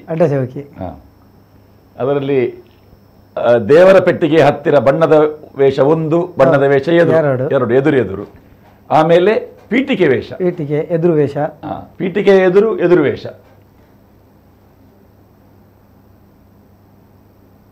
ಪಾರ್ಥಿಸುಬ್ಬ. ಹೌದು. ಹಾಗೆ ಇದಕ್ಕೆ ದೊಡ್ಡ ಮಟ್ಟಿನ ಆರ್ಥಿಕ ಸಹಕಾರವನ್ನು ಪಣಂಬೂರು ವೆಂಕಟರಾಯ ಐತಾಳ ಅವರ ಫ್ಯಾಮಿಲಿಯವರು ನಮಗೆ ಕೊಟ್ಟಿದ್ದಾರೆ. ಯಾವುದಕ್ಕೆ? ಈ ಮ್ಯೂಸಿಯಂಗೆ. ಹೌದು. ಕಡಿಮೆ ಒಂದು 12 ಲಕ್ಷದವರೆಗೆ ಅವರ ಫ್ಯಾಮಿಲಿಯಿಂದ ಬಂದಿದೆ. ಹಾಗೆ ಇದರ ಡೋರಲ್ಲಿ ಪಣಂಬೂರು ವೆಂಕಟರಾಯ ಐತಾಳ ಮ್ಯೂಸಿಯಂ ಅಂತ ಇರಿಸಿದೆ ಹೊರಗಡೆ. ಮತ್ತು ಪೂಜ್ಯ ಕಾವಂದರು ದೊಡ್ಡ ಕೊಡುಗೆಯನ್ನು ನೀಡಿದ್ದಾರೆ. ಈಗಾಗಲೇ 25 ಲಕ್ಷದವರೆಗೆ ನಮಗೆ ಸಹಕಾರ ಮಾಡಿದ್ದಾರೆ. 10 ಲಕ್ಷ ಹಿಂದೆ ನೋಡಿ. ಇದರಲ್ಲಿ ಬಾಗಿಲಲ್ಲೇ ಯಕ್ಷಗಾನ ಇದೆ. ಈಗ ಪುಸ್ತಕ ಸಂಗ್ರಹ. ಹೌದು. ಸಾಂಸ್ಕೃತಿಕ ವಲಯಕ್ಕೆ ಸಂಬಂಧಪಟ್ಟ ಮತ್ತು ಧಾರ್ಮಿಕ ಹೆಚ್ಚಿನ ಪುಸ್ತಕಗಳು ಈಗಾಗಲೇ ಸಂಗ್ರಹ ಆಗಿದೆ. ಈಗ ಯಕ್ಷಗಾನಕ್ಕೆ ಅಥವಾ ನಮ್ಮ ಇದಕ್ಕೆ ಸಂಬಂಧಪಟ್ಟ ಪುಸ್ತಕಗಳನ್ನು ಯಾರಾದರೂ ಕೊಡುವರಿದ್ದರೆ ನಾವು ಸ್ವೀಕರಿಸ್ತೇವೆ ಗೌರವಪೂರ್ವಕವಾಗಿ. ಹಾಗೆ ಅವರ ಹೆಸರನ್ನು ಅಲ್ಲಿ ಉಲ್ಲೇಖಿಸ್ತೇವೆ. ಈಗ ಯಕ್ಷಗಾನದ ಹಳೆಯ ಸಂಗ್ರಹಗಳು ತುಂಬ ಬರ್ತಾ ಉಂಟು. ಕೆಲವು ಸಂಗ್ರಹಗಳು ಅಂಥದ್ದನ್ನು ಕೂಡ ಅಲ್ಲಿ ಇರಿಸಿದ್ದೇವೆ. ಈಗ ಮುಂಬೈ HBL ಅವರ ಹಳೆಯ ವೇಷಭೂಷಣಗಳು ಕೆಲವು, ಅದನ್ನು ಆ ಮ್ಯೂಸಿಯಂನ ಇನ್ನೊಂದು ಭಾಗದಲ್ಲೂ ಉಂಟು. ಮತ್ತು ಪಾತಾಳ ಇದು ನಮ್ಮ ಶಿಲಾನ್ಯಾಸದ ಫೋಟೋ. ಬ್ರಹ್ಮಿಕೆ ಶ್ರೀ ಕೇಶವಾನಂದ ಭಾರತಿ ಶ್ರೀಪಾದಂಗಳವರಿಂದ ಶಿಲಾನ್ಯಾಸಗೊಂಡಂಥ ಒಂದು. ನಿಮ್ಮ ಮತ್ತು ಎಡನೀರಿನ ಸಂಬಂಧ ಒಮ್ಮೆ ನೆನಪು ಮಾಡ್ಕೊಳ್ತೀರಾ? ಯಕ್ಷಗಾನಕ್ಕಾಗಿ ನಾನು ಇಷ್ಟು ಕೆಲಸ ಮಾಡಲಿಕ್ಕೆ ಮೊದಲ ಕಾರಣವೇ ಎಡನೀರು ಶ್ರೀಗಳ ಸನ್ನಿಧಾನದ ಆಶೀರ್ವಾದ ಅಲ್ಲಿಯ. ಯಾಕೆಂದರೆ ಇದು ಶಿಲಾನ್ಯಾಸಕ್ಕೂ ಯಾವುದಕ್ಕೂ ದಿವಸ ಸಿಗುವುದಿಲ್ಲ ಎಂಬಾಗ ಪೂಜ್ಯ ಅದೇ ಫೋಟೋ ಹಾಕಿ ಫುಲ್ ಸ್ಕ್ರೀನ್ ಹಾಕಿ ಒಮ್ಮೆ. ಪೂಜ್ಯ ಶ್ರೀಗಳೇ ಮಠದಲ್ಲಿ ಪ್ರತಿಷ್ಠಾನಕ್ಕಾಗಿ ಪ್ರಾರ್ಥನೆ ಮಾಡಿ ಅವರೇ ದಿನ ನಿಶ್ಚಯ ಮಾಡಿಕೊಟ್ಟದ್ದು. ಈ ಫೋಟೋದಲ್ಲಿ ಯಾರೆಲ್ಲ ಇದ್ದೀರಿ? ಇದರಲ್ಲಿ ಎಂ.ಎ. ಹೆಗ್ಡೆ ಅವರು, ಅಲ್ಲಿ ನೀಲಿ ಹೌದು ಹಿಂದಿನ ಅಕಾಡೆಮಿ ಅಧ್ಯಕ್ಷರು, ಸ್ವರ್ಗಸ್ಥರಾಗಿದ್ದಾರೆ. ದೇಶಮಂಗಲ ಕೃಷ್ಣ. ಆದರೆ ನಿಮ್ಮ ಬಗ್ಗೆ ಬಹಳ ಒಂದು ಒಲವಿತ್ತು, ನಿಮ್ಮ ಯೋಜನೆಗಳ ಬಗ್ಗೆ ಬಹಳ ಅಭಿಮಾನ ಇತ್ತು ಅವರಿಗೆ. ಯಾಕೆಂದ್ರೆ ಅವರ ಅಧ್ಯಕ್ಷರಾಗಿರುವಾಗ ನಾನು ಕೂಡ ಆ ಟೀಮಲ್ಲಿ ಸದಸ್ಯನಾಗಿದ್ದೆ. ನನ್ನ ಸೋದರ ಮಾವಪುತ್ತಿಗೆ ರಘುರಾಮ್ ಹೊಳ್ಳಿದ್ದಾರೆ. ಮತ್ತು ದೇಶಮಂಗಲ ಕೃಷ್ಣ ಕಾರಂತರ ಅವರ ಮಗ ಜಯರಾಮ ಕಾರಂತ ಅವರು ಕೂಡ ನಮ್ಮ ನಗಲಿದ್ದಾರೆ. ಮತ್ತು ನಮ್ಮ ಪುರೋಹಿತರು ಕುಂಬ್ಳೆ ವಾಸುದೇವ ಅಡಿಗ ಅಂತ ಅವರು ಕೂಡ ಇತ್ತೀಚೆಗೆ ನಮ್ಮ ನಗಲಿದ್ದಾರೆ ಕಳೆದ ವರ್ಷ. ಆರ್ ಕೆ ಭಟ್ ಬೆಳ್ಳಾರೆ, ನನ್ನ ಅಣ್ಣ, ಹಾಗೆ ಎಲ್ಲರೂ ಸೇರಿ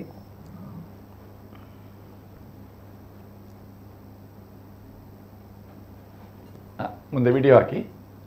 ಇದರಲ್ಲಿ ಎಷ್ಟು ಮಂದಿಯ ಫೋಟೋಗಳಿದೆ? ಈಗ 270 ಕೀರ್ತಿಶೇಷರುಗಳ ಭಾವಚಿತ್ರ ಇದೆ. ಈ ಮರೆಯಲಾಗದ ಮಹಾನುಭಾವರು ಎಂಬ ಶೀರ್ಷಿಕೆಯಲ್ಲಿ ಅಲ್ಲಿ ದಾಖಲಾಗಿದೆ. ಜನನ ಮರಣ ಇಸವಿ ಸಹಿತ 30 ಫೋಟೋಗಳಿಗೆ ರೆಡಿಯಾಗಿದೆ. ಸದ್ಯದಲ್ಲಿ ಚಾರ್ಟ್ ಆಗಿದೆ. ಒಂದು ಚಾರ್ಟಲ್ಲಿ 30 ಫೋಟೋ ಇದೆ. ಅದರಲ್ಲಿ 3-4 ಏನೋ ಕಾಸರಗೋಡು ಜಿಲ್ಲೆಯವರೇ. ಆರಂಭದ ಹಂತದಲ್ಲಿ ವಿಭಾಗ ಮಾಡ್ತಾ ಬಂದೆವು, ಕಾಸರಗೋಡು, ದಕ್ಷಿಣ ಕನ್ನಡ, ಹೀಗೆ. ಮತ್ತು ಈಗ ಆಗೋದಿಲ್ಲ, ನಮಗೆ ಫೋಟೋ ಭರ್ತಿ ಆಗಲಿಕ್ಕೆ ಬೇಕಾಗಿ 30 ಫೋಟೋ ಭರ್ತಿ ಆಗಲಿಕ್ಕೆ ಎಲ್ಲ ಕಡೆಯನ್ನು ಸೇರಿಸಬೇಕಾಗ್ತದೆ. 270 ಜನರು ಈಗ ದಾಖಲೆ ಆಗಿದೆ ಇಲ್ಲಿ. ಈಗ ಅದು ಅವರ ಫೋಟೋಗಳು ಇದೆ, ಅದಕ್ಕೆ ಸಂಬಂಧಪಟ್ಟಂತಹ ಮಾಹಿತಿಗಳು ಕೂಡ ಇದೆ. 221 ಜನರ ಕುರಿತಾದ ಸಂಪೂರ್ಣ ಮಾಹಿತಿ ಇದೆ. ಇದೀಗ 4 ಸಂಪುಟ ಆಯಿತು. 4 ಸಂಪುಟ. ಎಷ್ಟು ಬೆಲೆ ಅದರದು? ಈಗ ಆಸಕ್ತರು ಅದನ್ನು ಪಡೆಯುವುದಿದ್ರೆ ಎಲ್ಲಿ ಪಡೆಯಬಹುದು? ಪ್ರತಿಷ್ಠಾನಕ್ಕೆ ನಮ್ಮನ್ನೇ ಸಂಪರ್ಕಿಸಿ ಪಡಿಬಹುದು. ಒಂದು ಪುಸ್ತಕದ ಬೆಲೆ ಪ್ರಥಮ ಸಂಪುಟದ್ದು 500 ರೂಪಾಯಿ, ಉಳಿದ 3 ಸಂಪುಟದ್ದು 400 ರೂಪಾಯಿ, 400 ಹಾಗೆ ಒಟ್ಟು 1700 ರೂಪಾಯಿ ಆಗುತ್ತೆ 4 ಸಂಪುಟದ್ದು. ಅದೇ ಸಂದರ್ಭದಲ್ಲಿ ಕೋವಿಡ್ ಲಾಕ್ಡೌನ್ ಸಮಯದಲ್ಲಿ ಲೇಖನದಲ್ಲಿ ಬರುವ ತಪ್ಪುಗಳನ್ನು ಗಮನಿಸಿ ಬಹುಭಾಷಾ ವಿದ್ವಾಂಸರಾದ ಕೊಕ್ಕಡ ವೆಂಕಟರಮಣ ಭಟ್ರು ವಾಟ್ಸಾಪ್ ಬಳಗದಲ್ಲಿ ಸರಿ ಕನ್ನಡ ಎಂಬಂತ ಒಂದು ಪುಸ್ತಕವನ್ನು, ಒಂದು ಬರಹವನ್ನು, ಅಂಕಣವನ್ನು ಆರಂಭ ಮಾಡಿದ್ರು. ಸರಿ ಕನ್ನಡ ಹಾಗೆ ಅದು ಕೂಡ ತುಂಬಾ ಇದಾಗಿ ಅದನ್ನು ಮತ್ತೆ ಪುಸ್ತಕ ರೂಪದಲ್ಲಿ ಪ್ರಕಟಿಸಿದ್ದೇವೆ. ಕರ್ನಾಟಕಾದ್ಯಂತ ಇದಕ್ಕೆ ಉತ್ತಮ ಬೇಡಿಕೆ ಇದೆ. ಈಗಾಗಲೇ 800ಕ್ಕಿಂತ ಹೆಚ್ಚು ಪುಸ್ತಕಗಳು ಪಡೆದುಕೊಂಡಿದ್ದಾರೆ ನಮ್ಮಿಂದ. ಎಷ್ಟು ಬೆಲೆ ಅದರದ್ದು? ಇದರದ್ದು 200 ರೂಪಾಯಿ ಬೆಲೆ. ಕನ್ನಡದಲ್ಲಿ ತಿಳಿಯದೆ ನಮ್ಮಿಂದ ಬರುವಂತ ತಪ್ಪುಗಳು. ಇದು ಯಕ್ಷಗಾನ ಕಲಾವಿದರಿಗೆ ಬೇಕು, ಕಲಾವಿದರಿಗೆ ಅಗತ್ಯ, ಎಲ್ಲರಿಗೂ ಅಗತ್ಯ, ಪತ್ರಕರ್ತರಿಗೆ, ಕಲಾವಿದರಿಗೆ ಎಲ್ಲ ಅಗತ್ಯವಾದ ಪುಸ್ತಕ. ಮತ್ತೆ ನಮ್ಮ ಬಳಗದಲ್ಲೂ ಹಾಗೆ ಪತ್ರಕರ್ತರ ದೊಡ್ಡ ತಂಡವೇ ಇದೆ. ವಿದ್ವಾಂಸರು, ಪತ್ರಕರ್ತರು ಎಲ್ಲರೂ ಇದ್ದಾರೆ. ಆ ಸಂದರ್ಭದಲ್ಲಿ ಶಿಕ್ಷಕರುಗಳ ಒಂದು ಗುಂಪು ಮಾಡಿ ನಮ್ಮಲ್ಲಿದ್ದ ಒಬ್ಬ ಮಾಸ್ಟರು ಅದನ್ನು ಫಾರ್ವರ್ಡ್ ಮಾಡ್ತಾ ಇದ್ರು ಶಿಕ್ಷಕರಿಗೆ. ಇದನ್ನೇ ನೋಡಿ ನಮ್ಮ ಈಗ ಆಗ ತಾನೇ ಫೋನ್ ಮಾಡಿದ ಮಂಡ್ಯ ಸುಲ್ತಾನ್ ಗೌಡ ಎಂಬವರು ಈ ಪುಸ್ತಕವನ್ನು ನೋಡಿ ನಮ್ಮಲ್ಲಿ ಒಮ್ಮೆ ಭೇಟಿ ಕೊಟ್ಟು ಅದನ್ನೆಲ್ಲ ನೋಡಿ ಸ್ವಲ್ಪ ಪುಸ್ತಕವನ್ನು ತರಿಸಿದ್ದಾರೆ. ಬೀದರ್ನಿಂದ ಪುಸ್ತಕ ಕೇಳಿ ತರಿಸಿದ್ದಾರೆ. ಧಾರವಾಡ, ಗುಲ್ಬರ್ಗ ಇತ್ಯಾದಿ ಹಲವು ಕರ್ನಾಟಕಾದ್ಯಂತ ಈ ಪುಸ್ತಕಕ್ಕೆ ಉತ್ತಮ ಬೇಡಿಕೆ ಇದೆ. ಈಗ ನಿಮ್ಮ ಪ್ರತಿಷ್ಠಾನದ ಮುಂದಿನ ಯೋಜನೆಗಳು ಏನು? ನಮ್ಮ ಅದೇ ಹಿಂದೆ ಬಂದದ್ದು ಎಲ್ಲ ಅಧ್ಯಯನ ರೀತಿಯ ಕಾರ್ಯಕ್ರಮಗಳೇ. ಈಗ ಕೃಷ್ಣ ಕಾರಂತರ ಶತಮಾನೋತ್ಸವಗಳು, ಮತ್ತು ಹಲವು ತಾಳಮದ್ದಳೆಗಳು, ಪೂರ್ವರಂಗಗಳು, ರಂಗಪ್ರಸಂಗ ಇತ್ಯಾದಿ. ಈ ಲೋಕಾರ್ಪಣೆಗೆ ಮೊದಲು ಕೂಡ ನಾವು ಭಾಗವತಿಕೆ ಶಿಬಿರ, ಹಲವು ಶಿಬಿರಗಳನ್ನು ಮಾಡ್ತಾ ಬಂದೆವು. ಯಕ್ಷಗಾನಕ್ಕೆ ಸಂಬಂಧಪಟ್ಟ ತರಗತಿಗಳು ಆಗ್ತಾ ಉಂಟು. ಹಿಮ್ಮೇಳ, ಯಕ್ಷಗಾನ ನಾಟ್ಯ, ಮರಕಡ ಲಕ್ಷ್ಮಣ ಕುಮಾರ್ ಅವರಿಂದ ಯಕ್ಷಗಾನ ನಾಟ್ಯ, ರಾಮಮೂರ್ತಿ ಕುದುರೆಕೊಡ್ಲು ಅವರಿಂದ ಯಕ್ಷಗಾನ ಹಿಮ್ಮೇಳ, ಜಯಭಾರತಿ ಕಾವುಮಠ ಅವರಿಂದ ಶಾಸ್ತ್ರೀಯ ಸಂಗೀತ, ಹೀಗೆ 3 ತರಗತಿಗಳು. ಜೊತೆಯಲ್ಲಿ ಅದು ಪ್ರತಿಷ್ಠಾನದಲ್ಲೇ ಆಗ್ತಾ ಉಂಟು, ಸಿರಿಬಾಗಿಲು ಪ್ರತಿಷ್ಠಾನದಲ್ಲೇ. ಪ್ರತಿಷ್ಠಾನದ ನಾಟ್ಯ ಎಷ್ಟು ದಿವಸದ? ವಾರದಲ್ಲಿ 1 ದಿವಸ ಈಗ ಸದ್ಯದ ಮಟ್ಟಿಗೆ ಕ್ಲಾಸ್. ಎಷ್ಟು ಮಕ್ಕಳಿದ್ದಾರೆ? ಒಂದು 15 ಮಕ್ಕಳಿದ್ದಾರೆ. ಈಗ ಆರಂಭದಲ್ಲಿ 30 ಮಕ್ಕಳಿದ್ರು, ಈಗ ಒಂದು 15 ಮಕ್ಕಳಿದ್ದಾರೆ. ಇದರ ಒಟ್ಟಿಗೆ ಈ ನಮ್ಮ ಚಟುವಟಿಕೆಯನ್ನು ಗಮನಿಸಿ ತೆಂಕುದಿಟ್ಟು ಯಕ್ಷಗಾನದ ಶಾಸ್ತ್ರೀಯ ನಾಟ್ಯ ಗುರುಗಳಾದ ಕರ್ಗಲ್ಲು ವಿಶ್ವೇಶ್ವರ ಭಟ್ರವರು ಮನ ತುಂಬಿ ಅವರ ಸರ್ವ ವಿದ್ಯೆಯನ್ನು ಪ್ರತಿಷ್ಠಾನಕ್ಕೆ ಸಮರ್ಪಿಸಲು ಮುಂದೆ ಬಂದಿದ್ದಾರೆ. ಕಳೆದ ವರ್ಷದಿಂದ ತೆಂಕುದಿಟ್ಟು ಯಕ್ಷ ಮಾರ್ಗ ಶಾಸ್ತ್ರೀಯ ನಾಟ್ಯದ ಪ್ರಾಥಮಿಕ ಹಂತದ ಸಂಪೂರ್ಣ ದಾಖಲೆಯನ್ನು ನಾವು ಮಾಡಿಕೊಂಡಿದ್ದೇವೆ. ದಾಖಲೀಕರಣ ನಮ್ಮಿಂದ ಆಗಿದೆ, ಪ್ರತಿಷ್ಠಾನದಲ್ಲುಂಟು. ಮುಂದಿನ ದಿನಗಳಲ್ಲಿ ಅದು ಅಧ್ಯಯನಕ್ಕೆ ಲಭ್ಯ ಇದೆ. ಮತ್ತೆ ಈ ಯಕ್ಷಗಾನದ ಪೂರ್ವರಂಗ ಪುಸ್ತಕ ಉಂಟು ನಿಮ್ಮಲ್ಲಿ, ಇದು ಮಾಡಿದ್ದೀರಾ? ಮೊದಲು ಪ್ರಿಂಟ್ ಆದ ಪುಸ್ತಕ ಉಂಟು, ಅಂದ್ರೆ ನಮ್ದಲ್ಲ, ಪ್ರತಿಷ್ಠಾನದಿಂದ ಪ್ರಿಂಟ್ ಮಾಡಲಿಲ್ಲ. ಇಂಥ ಅಭಿಯಾನಗಳು ಅದು ಇದು ಮಾಡಿದ್ದು ಎಲ್ಲ ಕಾರ್ಯಕ್ರಮಗಳ ದಾಖಲೆಗಳಿದೆ. ಕೋವಿಡ್ ಲಾಕ್ಡೌನ್ ಸಂದರ್ಭದಲ್ಲಿ ಕರ್ನಾಟಕ ಯಕ್ಷಗಾನ ಅಕಾಡೆಮಿಯ ಸಹಯೋಗದಿಂದ ಬಣ್ಣಗಾರಿಕೆ ಕಮ್ಮಟ ಮಾಡಿದ್ದೆವು. ಆ ಬಣ್ಣಗಾರಿಕೆಯ ಸಂಪೂರ್ಣ ದಾಖಲೆಗಳು ಪ್ರತಿಷ್ಠಾನದಲ್ಲಿದೆ. ಈ ಕೀರ್ತಿಶೇಷರುಗಳ ಸಂಪೂರ್ಣ ದಾಖಲೆಗಳು ಪ್ರತಿಷ್ಠಾನದಲ್ಲಿದೆ. ಶಾಸ್ತ್ರೀಯ ನಾಟ್ಯದ ದಾಖಲೀಕರಣಗಳು ಆಗ್ತಾ ಇದೆ. ಇಷ್ಟು ದಾಖಲೀಕರಣಗಳ ಜೊತೆಗೆ ವೇಷಗಾರಿಕೆ, ಬಣ್ಣಗಾರಿಕೆ ಎಲ್ಲವನ್ನು ಮುಂದಿನ ಹಂತದಲ್ಲಿ ಉನ್ನತ ಶಿಕ್ಷಣಕ್ಕೆ, ಈಗ PhD ಮಾಡುವವರಿಗೆ ಇಂಥವರಿಗೆಲ್ಲ ತುಂಬ ಅನುಕೂಲಕರವಾಗಲಿದೆ. ಇದು ಪ್ರಸಂಗ ಮಾಹಿತಿ, ತಾಳಮದ್ದಲೆ ಅರ್ಥಗಾರಿಕೆ, ಪದ್ಯ, ಕವಿಕಾವ್ಯ, ಛಂದಸ್ಸುಗಳ ಬಗ್ಗೆ ಇತ್ಯಾದಿಗಳು ಕೂಡ. ಈಗ ಈ ಲೈಬ್ರರಿಯನ್ನು ಯಾವ ರೀತಿಯಾಗಿ ಬಳಸಿಕೊಳ್ಬಹುದು? ಸಾಂಸ್ಕೃತಿಕ ವಲಯದ ಹಾಗೂ ಧಾರ್ಮಿಕ ಕ್ಷೇತ್ರದ ಎಲ್ಲ ಅನುಕೂಲ ಅಧ್ಯಯನಕ್ಕೆ ಬಂದವರಿಗೆ ಇದನ್ನು ಬೇಕಾದ ರೀತಿಯಲ್ಲಿ ಬಳಸಿಕೊಳ್ಳಬಹುದು. ಅಲ್ಲೇ ಬಂದು ಅಧ್ಯಯನ ಮಾಡಲಿಕ್ಕೆ ಅವಕಾಶ ಇದೆ. ಅಲ್ಲೇ ಅಧ್ಯಯನ ಮಾಡಬಹುದು. ಅಂದರೆ ವಸತಿ ಸೌಕರ್ಯವೂ ಇದೆ. ಈಗಾಗಲೇ 2 ಗೆಸ್ಟ್ ರೂಮ್ ಇದೆ, ಒಂದು ಹಾಲ್ ಇದೆ. ಬೇಕಿದ್ದರೆ ವಸತಿಯಲ್ಲಿ ನಿಂತ್ಕೊಂಡು ಅಧ್ಯಯನ ಮಾಡಬಹುದು. ಪುಸ್ತಕವನ್ನು ತೆಕ್ಕೊಂಡು ಹೋಗಿ ಅಧ್ಯಯನ ಮಾಡಬಹುದು. ಇಷ್ಟನ್ನು ಸಂಪೂರ್ಣ ಅಧ್ಯಯನ ಮಾಡಬೇಕಿದ್ರೆ ನೋಡಲಿಕ್ಕೆ ಒಂದು ದಿವಸ ಬೇಕು ಎಲ್ಲವನ್ನು, ಡಾಕ್ಯುಮೆಂಟೇಶನ್ ಅದು ಇದೆಲ್ಲ. ಆಮೇಲೆ ಕೆಲವರ ಕುರಿತು ಡಾಕ್ಯುಮೆಂಟೇಶನ್ ಕೂಡ ಮಾಡಿದ್ದೀವಿ. ಕೂಡ್ಲು ಸುಬ್ರಾಯ ಶಾನ್ಭೋಗರ ಕುರಿತು ನಮ್ಮ SV ವಿಷನ್ ಅಂತ ಚಾನಲ್ ಇದೆ. ನನ್ನ ಮಗ ಶ್ರೀಮುಖ ಅದನ್ನು ನಡೆಸ್ತಾ ಇದ್ದಾನೆ. ಆ ಚಾನಲ್ ಮುಖಾಂತರ ಅಂಥ ದಾಖಲೀಕರಣಗಳು ಇದೆ. ಮುಂದಿನ ಹಂತದಲ್ಲಿ ಈಗ ಶಿಕ್ಷಕರಿಗೆ ಶಿಕ್ಷಣ ಎಂಬ ಯೋಜನೆ ಮೊನ್ನೆಯಿಂದ ಆರಂಭಗೊಂಡಿದೆ. ತೆಂಕುದಿಟ್ಟು ಯಕ್ಷಗಾನದ ಶಿಕ್ಷಕರಿಗೆ, ನಾಟ್ಯ ಕಲಿಸುವ ಗುರುಗಳಿಗೆ, ಶಾಸ್ತ್ರೀಯ ನಾಟ್ಯ ಗುರುಗಳಾದ ಕರ್ಗಲ್ಲು ಗುರುಗಳಿಂದ ಶಿಕ್ಷಣ ಎಂಬ ಒಂದು ವಾರದಲ್ಲಿ 1 ದಿವಸದ ಕೋರ್ಸ್. ಅದು ಈಗ 2 ತರಗತಿ ಆಯಿತು. ಮಿನಿಮಮ್ 20 ಜನ ಶಿಕ್ಷಕರು ಅದಕ್ಕೆ ಬರ್ತಾ ಇದ್ದಾರೆ. ಬಜಿಪ್ಪೆ, ಪುತ್ತೂರು, ಬೆಳ್ತಂಗಡಿ ಈ ಭಾಗದಿಂದ. ಅದು ಪ್ರತಿ ಶುಕ್ರವಾರ ಸಂಜೆವರೆಗೆ ಆಗ್ತದೆ.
ಸಂದರ್ಭದಲ್ಲಿ ಬೇಕಿದ್ದರೂ ನಾನು ಬಾರದಿದ್ದು ಅದನ್ನು ನಿಭಾಯಿಸ್ತಾರೆ ಅಲ್ಲಿ. ನನಗೆ ಯಾವುದೇ ಒತ್ತಡ ಬಾರದ ರೀತಿಯಲ್ಲಿ ಆ ಪ್ರತಿಷ್ಠಾನವನ್ನು ಚೆನ್ನಾಗಿ ನೋಡಿಕೊಳ್ಳುತ್ತಾ ನನ್ನ 2 ಮಕ್ಕಳು, ದೊಡ್ಡ ಮಗ MBA ಮಾಡ್ತಿದ್ದಾನೆ, 2ನೇ ಮಗ TCH ಮಾಡ್ತಿದ್ದಾನೆ ಮೈಪಾಡಿ ಟೀಚರ್ ಟ್ರೈನಿಂಗ್ ಸ್ಕೂಲಲ್ಲಿ. ನನ್ನ ಮಿಸ್ಸಸ್ಸು ಮನೆಯಲ್ಲೇ ಇದ್ದಾಳೆ. ಸ್ವಲ್ಪ ಕೃಷಿ ಇಂಥದ್ದನ್ನೆಲ್ಲ ನೋಡಿಕೊಂಡು ಈ 3 ಜನರು ಸೇರಿ ಇದನ್ನು ಚೆನ್ನಾಗಿ ನೋಡಿಕೊಳ್ತಾ ಇದ್ದಾರೆ. ಯಾವುದೇ ಕುಂದುಕೊರತೆ ಬಾರದ ರೀತಿಯಲ್ಲಿ ಇವರ ಸಹಕಾರದಿಂದಾಗಿ ನನಗಿಷ್ಟು ಮಾಡಲಿಕ್ಕೆ ಆಯಿತು. ಈಗ ಅಷ್ಟು ದೊಡ್ಡ ಒಂದು ಸಂಗ್ರಹಾಲಯವನ್ನು ಮೇಂಟೈನ್ ಮಾಡಲಿಕ್ಕೆ ಹೌದು ಜನಗಳು ಬೇಕು, ಜನಬಲವೂ ಬೇಕು, ಧನಬಲವೂ ಬೇಕು. ಸಹಕರಿಸುವವರು ತುಂಬ ಮಂದಿ ಇದ್ದಾರೆ. ನಮಗೆ ನಮ್ಮ ಕೆಲವು ಹುಡುಗರೆಲ್ಲ ನಮ್ಮ ಏರಿಯಾದವರೆಲ್ಲ ಬಂದು ಅದಕ್ಕೆ ಸಹಕಾರ ಮಾಡ್ತಾ ಇರ್ತಾರೆ. ಬೇಕಾದ ರೀತಿ ಕಾರ್ಯಕ್ರಮ ಆಗುವಾಗ ವಾಲಂಟಿಯರ್ಸ್ಗಳೆಲ್ಲ ಸಿಗ್ತಾರೆ ಈ ರೀತಿಯಲ್ಲಿ. ಮತ್ತು ಅಷ್ಟೇ ಅಲ್ಲದೆ ಮೆಡಿಕಲ್ ಕ್ಯಾಂಪ್ಗಳನ್ನು ಮಾಡ್ತಾ ಇದ್ದೇವೆ ಅಲ್ಲಿ. ಈಗ ಕಳೆದ ವರ್ಷ KMC ನೇತೃತ್ವದಲ್ಲಿ ಮೆಡಿಕಲ್ ಕ್ಯಾಂಪ್ ಆಯಿತು. ಈ ಸಲ ಕಲಾವಿದರಿಗೆ, ಊರಿನವರಿಗೆ, ಊರಿನ ನಾಗರಿಕರಿಗೆ. ಅದರಲ್ಲಿ ಜಾತಿ ಭೇದ ಇಲ್ಲ, ಎಲ್ಲ ಬರ್ತಿದೆ. ಹಿಂದೂ ಮುಸ್ಲಿಮ್ಸ್ ಎಲ್ಲರೂ ಆ ಏರಿಯಾದವರು. ಅದನ್ನು ಕಳೆದ ವರ್ಷ 350 ಜನ ಬಂದಿದ್ದರು. ಮತ್ತು ಈ ಸಲ ಪ್ರಥಮ ಆಯುರ್ವೇದ ಕ್ಯಾಂಪಿಗೆ ಒಂದು 150 ಜನ ಬಂದಿದ್ದರು. 2ನೇ KMC ಕ್ಯಾಂಪ್ ಆಯಿತು, ಅದಕ್ಕೂ ಸ್ವಲ್ಪ ಜನ ಬಂದಿದ್ದರು. ಮೆಡಿಕಲ್ ಕ್ಯಾಂಪ್ಗಳು ಮತ್ತು ಸ್ಥಳೀಯರಿಗೆ ಏನು ಬೇಕು ಅದನ್ನಲ್ಲಿ ಸಾಂಸ್ಕೃತಿಕವಾಗಿ ಮಾಡುವುದಿದ್ದರೆ ಈಗ ಸಂಸ್ಮರಣಾ ಕಾರ್ಯಕ್ರಮಗಳು.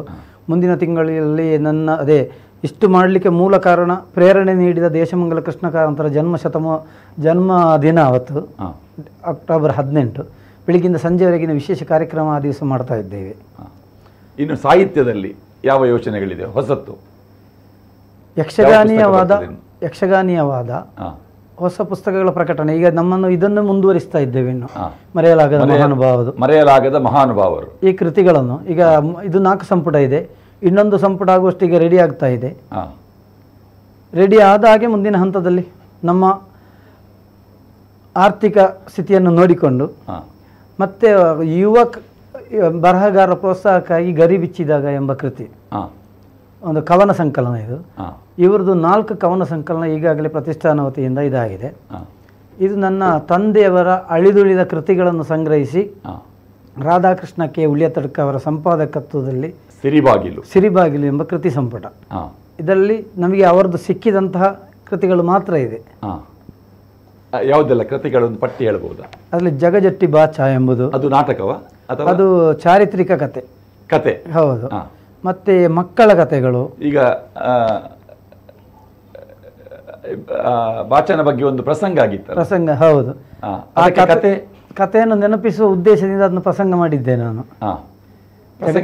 ಅದು ಜಗಜಟ್ಟಿ ಬಾಚ, ಮಧೂರು ವೆಂಕಟಕೃಷ್ಣ ವಿರಚಿತ ಜಗಜಟ್ಟಿ ಬಾಚ ಎಂಬ. ಮಂಗಳೂರು ಪುರಭವನದಲ್ಲಿ ಆಗಿತ್ತು. ನಮ್ಮ ಸಿರಿಬಾಗಿಲು ಪುಳುಕೂರು ದೇವಸ್ಥಾನದ ಬ್ರಹ್ಮಕಲಶೋತ್ಸವಕ್ಕೂ ಆಗಿತ್ತು. ಮೂಲ ಕಥೆ ಇದೆ.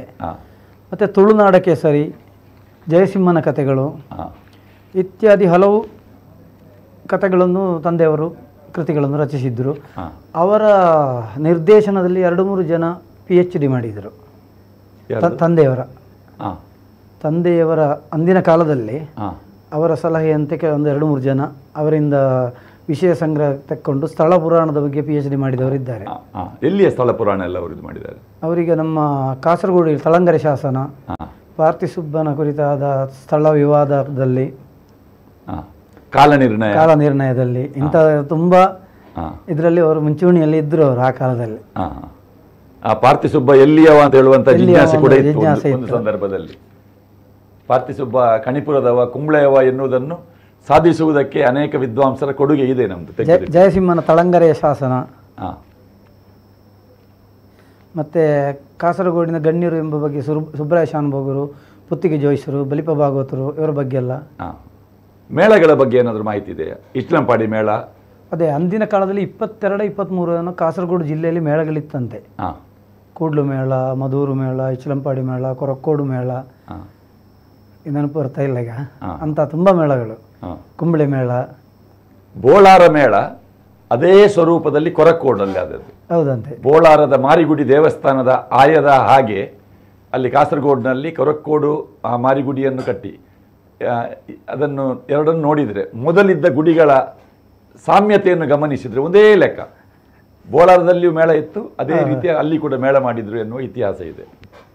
ಅಂತೂ ಸಾಹಿತ್ಯ ಕ್ಷೇತ್ರಕ್ಕೆ, ಸಾಂಸ್ಕೃತಿಕ ಕ್ಷೇತ್ರಕ್ಕೆ ದೊಡ್ಡ ಕೊಡುಗೆ ನೀಡಿದ ಕಾಸರಗೋಡು ಇಂದು ಹೆಚ್ಚಿನ ಕಡೆ ಮಲಯಾಳೀಕರಣದ ಪ್ರಭಾವಕ್ಕೊಳಗಾಗುತ್ತದೆ. ಈಗ ನಮ್ಮ ವಿದ್ಯಾರ್ಥಿ ಜೀವನದಲ್ಲಿ ಉದಯವಾಣಿ ಪತ್ರಿಕೆಯನ್ನು ನಾವು ಗಮನಿಸಿದರೆ ಅದು ಯಾವಾಗಲೂ ನೋಡೋದು ಬ್ಯಾಕ್ ಪೇಜ್, ಯಾವಾಗಲೂ ಕೊನೆಯ ಪುಟ.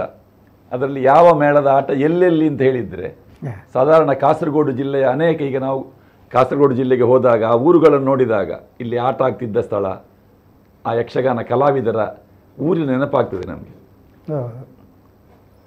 ಆ ಆಟ ಆಗ್ತಿದ್ದ ಕೆಲವು ಜಾಗಗಳನ್ನೊಮ್ಮೆ ನೆನಪಿಸ್ತೀರಾ? ಹಿಂದಿನ ಕಾಲದಲ್ಲಿ ನನ್ನ ಬಾಲ್ಯದಲ್ಲಿ ಕಾಸರಗೋಡು ತಾಳಿಪಡುಪು ಮೈದಾನದಲ್ಲಿ ನಿರಂತರ ಟೆಂಟ್ ಮೇಳದ ಆಟಗಳಾಗ್ತಿತ್ತು. 3 ದಿವಸ ಕಂಟಿನ್ಯೂ ಆದ್ದುಂಟು. 3 ದಿವಸದ ಆಟಕ್ಕೂ ಹೋಗಿದ್ದೇನೆ. ಕುಂಬ್ಳೆ ಗಾಂಧಿ ಮೈದಾನ, ಐಲ ಮೈದಾನ, ಮುಳ್ಳೇರಿಯ, ಮಾರ್ಪನಡ್ಕ, ಬದಿಯಡ್ಕ, ನೀರ್ಚಾಲ್, ಪುತ್ತಿಗೆ, ಉದ್ಯಾವರ ಮಾಡ, ಎಷ್ಟು ಕಡೆ ಟೆಂಟಿನ ಮೇಳಗಳು. ಒಂದು ಬಂದರೆ ಕಾಸರಗೋಡು ವಿಭಾಗದೆಲ್ಲ ಮುಗಿಸಿ ಹೋಗುವಂಥದ್ದು. ಈಗ ಕಾಸರಗೋಡು ಉದ್ಯಾವರ ಮಾಡದಲ್ಲಿ ಆಟ ಆದರೆ ಐಲ ಮೈದಾನದಲ್ಲಿ ಆಟ ಆದ್ದು ಉಂಟು, ಬಾಯರ್ ಪದ. ಅಂಥ ಕಡೆಗಳಲ್ಲಿ ಈಗ ದೊಡ್ಡ ಒಂದು ಯಕ್ಷಗಾನ ಪ್ರದರ್ಶನ ಆದರೆ ಬೆರಳೆಣಿಕೆ ಜನ ಮಾತ್ರ.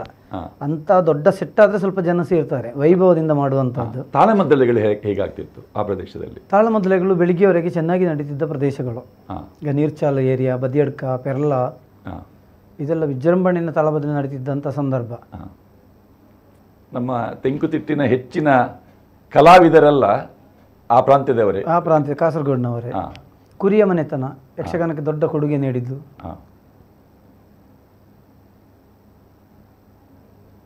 ಆತ್ಮೀಯ ವೀಕ್ಷಕರೇ, ನಮ್ಮ ಯಕ್ಷಾರಾಧನೆ ಕಾರ್ಯಕ್ರಮ ಕರ್ನಾಟಕ ಯಕ್ಷಗಾನ ಅಕಾಡೆಮಿಯ ಸಹಯೋಗದಲ್ಲಿ ನಡೆಯುವಂತಹ ಕಾರ್ಯಕ್ರಮದಲ್ಲಿ ಭಾಗವತ ಸಿರಿಬಾಗಿಲು ರಾಮಕೃಷ್ಣ ಮಯ್ಯ ಅವರು ಈ ಕಾರ್ಯಕ್ರಮಕ್ಕೆ ಅತಿಥಿಯಾಗಿ ಬಂದರು. ಅವರ ಯಕ್ಷಯಾನದ ಪರಿಚಯವನ್ನು ಮಾಡಿದರು. ಅದೇ ರೀತಿ ಅವರ ತೀರ್ಥರೂಪರು ಸಿರಿಬಾಗಿಲು ವೆಂಕಪ್ಪಯ್ಯ ಅವರ ಸ್ಮರಣಾರ್ಥ ಸಾಂಸ್ಕೃತಿಕ ಪ್ರತಿಷ್ಠಾನವನ್ನು ಕಟ್ಟಿ ಅದರ ಮೂಲಕ ಯಕ್ಷಗಾನಕ್ಕೆ ಸಾಹಿತ್ಯ ಲೋಕಕ್ಕೆ ಒಂದು ದೊಡ್ಡ ಕೊಡುಗೆಯನ್ನು ನೀಡ್ತಾ ಇದ್ದಾರೆ. ನಮ್ಮ ಯಕ್ಷಗಾನ ಅಕಾಡೆಮಿಯ ಅಧ್ಯಕ್ಷರು, ಈಗಿನ ಅಧ್ಯಕ್ಷರು ತಲ್ಲೂರು ಶಿವರಾಮ್ ಶೆಟ್ಟಿಯವರು. ತಲ್ಲೂರು ಶಿವರಾಮ್ ಶೆಟ್ಟಿಯವರು ನಮಗೆ ಮೊದಲೇ ಪರಿಚಯ, ನಮ್ಮ ಆತ್ಮೀಯರು. 2-3 ಸಲ ಸಿರಿಬಾಗಿಲು ಪ್ರತಿಷ್ಠಾನದ ಸಾಂಸ್ಕೃತಿಕ ಭವನಕ್ಕೆ ಬಂದಿದ್ದರು. ಆರಂಭದ ಹಂತದಲ್ಲಿ ಬಂದಿದ್ದರು. 2ನೇ ಸಲ ಬಂದವರು ಇದನ್ನು ನೋಡಿ ಅದ್ಭುತ ಮಾರ್ರೆ, ಇಷ್ಟು ಭಾರಿ ಒಳ್ಳೆ ಇಂಪ್ರೂವ್ಮೆಂಟ್ ಆಗಿದೆ ಅಂದರು. ಮೊನ್ನೆ ತಾನೇ ಯಕ್ಷಗಾನ ಅಕಾಡೆಮಿಯ ಕಾರ್ಯಕ್ರಮವನ್ನು ಪ್ರತಿಷ್ಠಾನದಲ್ಲಿ ಮಾಡಿಸಿದರು. ಹಾಗೆ ತುಂಬ ಆತ್ಮೀಯರು, ಸರಳ ಸಜ್ಜನ, ನಿರಂತರ ನಮಗೆ ಸಹಕಾರ ನೀಡುತ್ತಿರುವ ಸಹೃದಯಿ. ನಿಮ್ಮ ಟೀಮಲ್ಲಿ ಈ ಸಲ ಪೃಥ್ವಿರಾಜ್ ಅವರು ಕೂಡ ಇದ್ದಾರೆ, ಸದಸ್ಯರಾಗಿದ್ದಾರೆ. ಪೃಥ್ವಿರಾಜ್ ಅವರಿದ್ದಾರೆ. ನಮ್ಮ ಊರಿನವರೇ ಆದ ನಮ್ಮ ಪ್ರತಿಷ್ಠಾನದ ಸದಸ್ಯರು ಸತೀಶ್ ಅಡಪರ್ ಇದ್ದಾರೆ. ಅವರನ್ನೆಲ್ಲ ನೆನಪಿಸಿಕೊಳ್ಳಲೇಬೇಕು.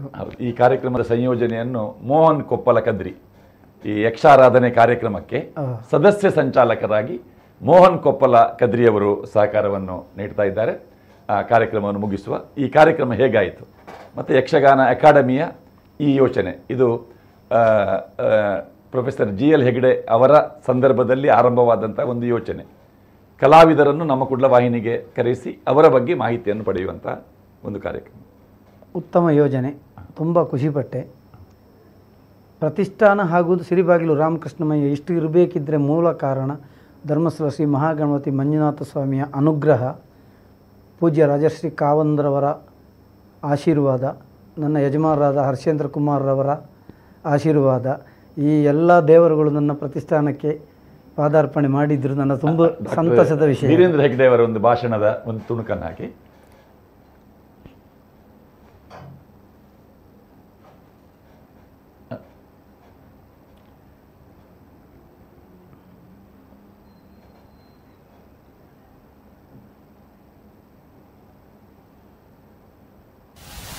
ನನಗೆ ಮೊದಲು ಅನಿಸಿದ್ದು, ಈ ಕ್ಷೇತ್ರ ಕೇರಳದಲ್ಲಿ, ಕಾಸರಗೋಡಿನಲ್ಲಿ ಕೇರಳದಲ್ಲಿ ಇದ್ದರೂ ಕೂಡ ನಮ್ಮ ಕರ್ನಾಟಕದಲ್ಲಿ ಮಾಡಲಾರ್ದಂಥ ಸಾಹಸವನ್ನು ನೀವು ಇಲ್ಲಿ ಮಾಡ್ತಾ ಇದ್ದೀರಲ್ಲ, ಇದಕ್ಕೆ ನಿಜವಾಗಿ ಅಭಿನಂದನೆ ಕೊಡ್ತೇನೆ. ಕೇರಳದ ಗಡಿಯಲ್ಲಿ ಯಕ್ಷಗಾನಕ್ಕೆ ದೊರಕಿದಂಥ ಪ್ರೋತ್ಸಾಹದಿಂದಾಗಿ, ಬೆಂಬಲದಿಂದಾಗಿ ಇವತ್ತು ಯಕ್ಷಗಾನ ಜೀವಂತವಾಗಿ ಉಳಿದಿದೆ ಅಂತ ನಾವು ಹೇಳಬಲ್ಲೆ. ಎಷ್ಟು ಜನ ಕಲಾವಿದರು, ಕುಂಬಳೆ ಶ್ರೀಧರ ಇರ್ಬೋದು, ಕುಂಬಳೆ ನಮ್ಮ ಎಷ್ಟು ಜನ ಕಲಾವಿದರು ಇಲ್ಲಿ ಆಗಿ ಹೋಗಿದ್ದಾರೆ. ನಮ್ಮ ಅಂಬು ಕಲಾವಿದ, ಚಂದ್ರಗಿರಿ ಅಂಬು, ಇಂತಹ ಎಷ್ಟು ಜನರ ಹೆಸರು ಹೇಳ್ಬೋದು. ಹೆಸರು ಹೇಳ್ತಾ ಹೋದರೆ ಇದೆಲ್ಲ ಅದನ್ನು ಭಾಳ ಚೆನ್ನಾಗಿ ಮರೆಯಲಾಗದ ಮಹಾನುಭಾವರು ಪುಸ್ತಕದಲ್ಲಿ ಅಚ್ಚುಗೊಳಿಸಿದ್ದಾರೆ. ಇವರೆಲ್ಲರೂ ಮಾಡಿದಂಥ ಸೇವೆ ಏನಿದೆ, ಇದು ಅದ್ಭುತವಾದ ಸೇವೆ. ಅದು ಏನು ಗೊತ್ತಿಲ್ಲ. ನಮ್ಮ ಮೇಳದಲ್ಲಿ ಯಾವತ್ತೂ ಕೂಡ ಒಂದು 4 ಜನ 5 ಜನ ಆದರೂ ಯಕ್ಷಗಾನ ಕಲಾವಿದರು ಕೇರಳದವರು ಇರ್ತಾರೆ. ಅದು ಹೇಗೆ ಬರ್ತಾರೋ ಗೊತ್ತಿಲ್ಲ. ಮಯ್ಯರು ಕೂಡ ನಮ್ಮ ಯಕ್ಷಗಾನ ಮೇಳದಲ್ಲಿ ಇದ್ದಾರೆ. ಇಂತಹ ಸಂರಕ್ಷಣೆ ಮಾಡಿ, ಯಕ್ಷಗಾನವನ್ನು ಸಂರಕ್ಷಣೆ ಮಾಡಿದಂಥ ಈ ಕೀರ್ತಿ ಖಂಡಿತವಾಗಿಯೂ ಕೂಡ ಅದು ಈ ಭಾಗಕ್ಕೆ ಸೇರ್ತದೆ. ಸಿರಿಬಾಗಿಲು ವೆಂಕಪ್ಪಯ್ಯ ಅವರ ಹೆಸರಿನಲ್ಲಿ ಬಹಳ ಸುಂದರವಾದ ಕಟ್ಟಡವನ್ನು ಕಟ್ಟಿದ್ದಾರೆ. ಇದರ ಫೋಟೋವನ್ನು ಮಯ್ಯರು ತೋರಿಸಿದಾಗ, ರಾಮಕೃಷ್ಣ ಮಯ್ಯರು ತೋರಿಸಿದಾಗ ನನಗೆ ಅನಿಸ್ತಿತ್ತು, ಇಷ್ಟು ದೊಡ್ಡ ಸಾಹಸ ಕೇರಳದಲ್ಲಿ ಮಾಡಿದಾರಲ್ಲ, ಸಾಮಾನ್ಯ ವಿಷಯ ಅಲ್ಲ, ಇದು ನಿಜವಾಗಿ ಅಭಿನಂದನೀಯವಾದ ಕೆಲಸ ಅಂತ ಹೇಳಿ. ಇಂತಹ ಅಸಾಮಾನ್ಯವಾದ ಕೆಲಸವನ್ನು ಮಾಡಿದ ರಾಮಕೃಷ್ಣ ಮಯ್ಯರು ಮತ್ತು ಅವರ ಟ್ರಸ್ಟಿಗೆ ನಾನು ವಿಶೇಷವಾಗಿ ಅಭಿನಂದನೆ ಕೊಡಲೇಬೇಕಾಗಿದೆ. ಅವರಿಗೆ ಅಭಿನಂದನೆಯನ್ನು ಕೊಡ್ತೇನೆ. ಯಕ್ಷಗಾನ ಉಳಿಸುವ ಕೆಲಸ ಯಾರು ಮಾಡಬೇಕು ಅಂತ, ಪ್ರೇಕ್ಷಕರು ಅಥವಾ ಯಕ್ಷಗಾನ ಯಜಮಾನರು ಅಥವಾ ಯಕ್ಷಗಾನ ಮೇಳವನ್ನು ನಡೆಸ್ತಕ್ಕಂಥವ್ರು, ಕಲಾವಿದರು, ಯಾರು ಅಂತೇಳಿ ಎಲ್ಲರೂ ಬೇಕು. ಪ್ರೇಕ್ಷಕರು ಇರಬೇಕು, ಯಕ್ಷಗಾನ ಮೇಳವನ್ನು ನಡೆಸುವಂಥ ಯಜಮಾನರು ಸ್ವಲ್ಪ ತ್ಯಾಗ ಮಾಡಬೇಕಾಗುತ್ತೆ, ಸಾಹಸ ಪ್ರಯತ್ನ ಪಡಬೇಕಾಗುತ್ತೆ. ಆಮೇಲೆ ಕಲಾವಿದರು ಹೆಚ್ಚು ಶ್ರದ್ಧೆ ಪಡಬೇಕಾಗುತ್ತೆ, ಶ್ರದ್ಧೆಯಿಂದ ಕೆಲಸ ಮಾಡಬೇಕಾಗುತ್ತೆ. ಕಲಾವಿದರು ಎಷ್ಟು ತಮ್ಮ ದುಡಿಮೆಯಿಂದ, ತಮ್ಮ ಶ್ರಮದಿಂದ ಕಲೆಯನ್ನು ಬೆಳೆಸ್ತಾರೋ ಅಷ್ಟು ಪ್ರೇಕ್ಷಕರು ಆಕರ್ಷಣೆಗೊಳಪಡ್ತಾರೆ. ಪ್ರೇಕ್ಷಕರು ಬಂದರೆ ಮಾತ್ರ ಯಕ್ಷಗಾನ ಕಲೆ ಉಳಿತದೆ. ಹಾಗಾಗಿ ಪ್ರೇಕ್ಷಕರು ಬೇಕು, ಯಜಮಾನರು ಬೇಕು, ಮೇಳ ನಡೆಸುವಂಥ ಯಜಮಾನರುಗಳು ಬೇಕು, ಕಲಾವಿದರು ಬೇಕು. ಕಲಾವಿದರನ್ನು ತಯಾರು ಮಾಡಲಿಕ್ಕೆ ಬಹಳ ಕಷ್ಟ ಇದೆ. ಅದು ಸ್ವಾಭಾವಿಕವಾಗಿ ಆಗಬೇಕಲ್ಲದೆ, ನಾನು ಧರ್ಮಸ್ಥಳದಲ್ಲಿ ಒಂದು 25-30 ವರ್ಷ ನಾವು ಕೇಂದ್ರ ಮಾಡಿ ನಿಲ್ಲಿಸಿದ್ದೇವೆ, ಹುಡುಗರೇ ಬರೋದಿಲ್ಲ. ಆದರೆ ಕೇಂದ್ರದ ಒಂದು ಅನುಭವ ನಾನು ಹೇಳೋದಾದರೆ, ಬರೇ ಶಾಲೆ ನಡೆಸಿದಂಗೆ ಡಿಗ್ರಿ ಕೊಟ್ಟು ಕಳಿಸುವಂಥದ್ದಲ್ಲ. ಕಲಾವಿದನಾಗಬೇಕು, ಮನಸ್ಸಿನ ಒಳಗಿನಿಂದ ಕಲಾವಿದನಾಗಬೇಕು. ಮನಸ್ಸಿನ ಒಳಗಿನಿಂದ ಆತನಿಗೆ ಆತ್ಮಶಕ್ತಿಯಿಂದ ಆತ್ಮ ಸ್ವಪ್ರೇರಣೆಯಿಂದ ಅವನು ಯಕ್ಷಗಾನ ಕಲಾವಿದನಾಗಬೇಕಲ್ಲದೆ ಬುದ್ಧಿಮಯಾಗಿ ಉದ್ಯೋಗವಾಗಿ ಅದನ್ನು ಹಮ್ಮಿಕೊಂಡ್ರೆ ಕಲಾವಿದನಾಗೋದಿಲ್ಲ. ಅಂತಹ ಕಲೆಯನ್ನು ಉಳಿಸಿ ಬೆಳೆಸುವಂಥ ದೊಡ್ಡ ಕರ್ತವ್ಯ ನಮ್ಮೆಲ್ಲರ ಮೇಲಿದೆ. ಯಕ್ಷಗಾನವನ್ನು ಉಳಿಸಿ ಬೆಳೆಸಬೇಕಾಗಿದೆ. ಈ ಬೆಳೆಸುವಂಥ ಕೆಲಸದಲ್ಲಿ ರಾಮಕೃಷ್ಣ ಮಯ್ಯರ್ ಅಂತವರು ಬಹಳ ದೊಡ್ಡ ಕೊಡುಗೆಯನ್ನು ಕೊಡಬೇಕಾಗುತ್ತೆ. ಅವರು ಇಲ್ಲಿ ಹಾಡುಗಾರಿಕೆಯಿಂದ ಮಾಡಿದ್ದಾರೆ. ಯಕ್ಷಗಾನ ಕಲಾವಿದರು ರಂಗಸ್ಥಳದಲ್ಲಿ ಕೊಡುವಂಥ ಬಹಳ ಜನ ಇದ್ದಾರೆ. ಇದು ಮ್ಯೂಸಿಯಂ, ಬಹಳ ಸುಂದರವಾದ ಮ್ಯೂಸಿಯಂ ಮಾಡಿದ್ದಾರೆ. ಇದರಲ್ಲಿ ಎಷ್ಟೋ ವಿಷಯಗಳು ಈಗ ಬಿಟ್ಟು ಹೋಗಿದ್ದಾವೆ. ಮತ್ತೊಮ್ಮೆ ನಾನು ಎಲ್ಲ ರೀತಿಯಿಂದಲೂ ಕೂಡ ಈ ಅದ್ಭುತವಾದ ಈ ಪ್ರತಿಷ್ಠಾನವನ್ನು ಮಾಡಿ ಇಲ್ಲಿ ಈ ರೀತಿಯ ಅದ್ಭುತವಾದ ಕೇಂದ್ರವನ್ನು ಮಾಡಿದ್ದಕ್ಕೆ ಅಭಿನಂದನೆ ಕೊಡ್ತೇನೆ. ಇನ್ನೊಮ್ಮೆ ನಾನು ಇಷ್ಟೇ ಪ್ರಾರ್ಥನೆ ಮಾಡಿಕೊಂಡು ಯಕ್ಷಗಾನ ಶಾಶ್ವತವಾಗಿ ಉಳಿಬೇಕು, ಕಲಾವಿದರು ಬೆಳಿಬೇಕು, ಕಲಾವಿದರು ಮುಂದೆ ಬರಬೇಕು. ಈ ಕೇಂದ್ರ ಎಲ್ಲ ರೀತಿಯ ಬೆಳೀಲಿ, ರಕ್ಷಿಸಲ್ಪಡಲಿ ಅಂತ ಹೇಳಿ ಮಂಜುನಾಥ ಸ್ವಾಮಿಯನ್ನು ಪ್ರಾರ್ಥಿಸಿ, ಮಹಾಗಣಪತಿಯ ಪ್ರಾರ್ಥಿಸಿ ಮುಂದೆ ನಮ್ಮಿಂದ ಆಗುವಂಥ ಎಲ್ಲ ಸಹಕಾರವನ್ನು ಈ ಕೇಂದ್ರಕ್ಕೆ ಕೊಡ್ತೇನೆ ಅಂತ ಹೇಳಿ ನನ್ನ ಮಾತು. ಕಾರ್ಯಕ್ರಮವನ್ನು ಮುಕ್ತಾಯಗೊಳಿಸುವ ಕಾವಂದರ ಸಂದೇಶ. ಹೌದು, ಅದೇ ಅಂಥವರ ಆಶೀರ್ವಾದ, ಭಗವಂತನ ಅನುಗ್ರಹ, ಹಿರಿಯರ ಸಂಕಲ್ಪ, ಸಮಸ್ತ ಕಲಾಪೋಷಕರುಗಳ ಸಹಕಾರ, ಆಶೀರ್ವಾದದೊಂದಿಗೆ ಈ ಯೋಜನೆ ಸಾಫಲ್ಯವನ್ನು ಕಂಡಿದೆ. ಇನ್ನು ಮುಂದೆಯೂ ಹಲವು ಚಟುವಟಿಕೆಗಳಾಗಬೇಕಿದೆ. ನಿರಂತರ ಎಲ್ಲರ ಆಶೀರ್ವಾದ ನಮಗಿರಲಿ. ಜೊತೆಯಲ್ಲಿ ಯಕ್ಷಗಾನ ಅಕಾಡೆಮಿ ಈಗಾಗಲೇ ಪ್ರತಿಷ್ಠಾನಕ್ಕೂ ಹಲವು ಕಾರ್ಯಕ್ರಮಗಳನ್ನು ನೀಡಿದೆ. ಇಂತಹ ಹಲವು ಕಲಾವಿದರುಗಳನ್ನು, ಹಲವು ಸಂಸ್ಥೆಗಳನ್ನು ಪರಿಚಯಿಸಲಿ. ಯಕ್ಷಗಾನ ಅಕಾಡೆಮಿ ಕೂಡ ಅಧ್ಯಯನ ರೀತಿಯ ಕಾರ್ಯಕ್ರಮ, ಪ್ರದರ್ಶನಗಳಲ್ಲದೆ ಅಧ್ಯಯನ ರೀತಿಯ ಕಾರ್ಯಕ್ರಮಗಳನ್ನು, ಶಿಬಿರಗಳನ್ನು ನಡೆಸಿ ಕಲೆಗೆ ಪ್ರೋತ್ಸಾಹಕವಾಗಲಿ ಅಂತ ನನ್ನೊಂದು ಬೇಡಿಕೆ ಅಷ್ಟೇ. ಕಾರ್ಯಕ್ರಮಕ್ಕೆ ಆಗಮಿಸಿದ ಭಾಗವತರಿಗೆ ನಮ್ಮ ಕುಡ್ಲ ವತಿಯಿಂದ ಧನ್ಯವಾದಗಳು. ಧನ್ಯವಾದಗಳು. ನಮಸ್ಕಾರ. ನಮಸ್ತೆ.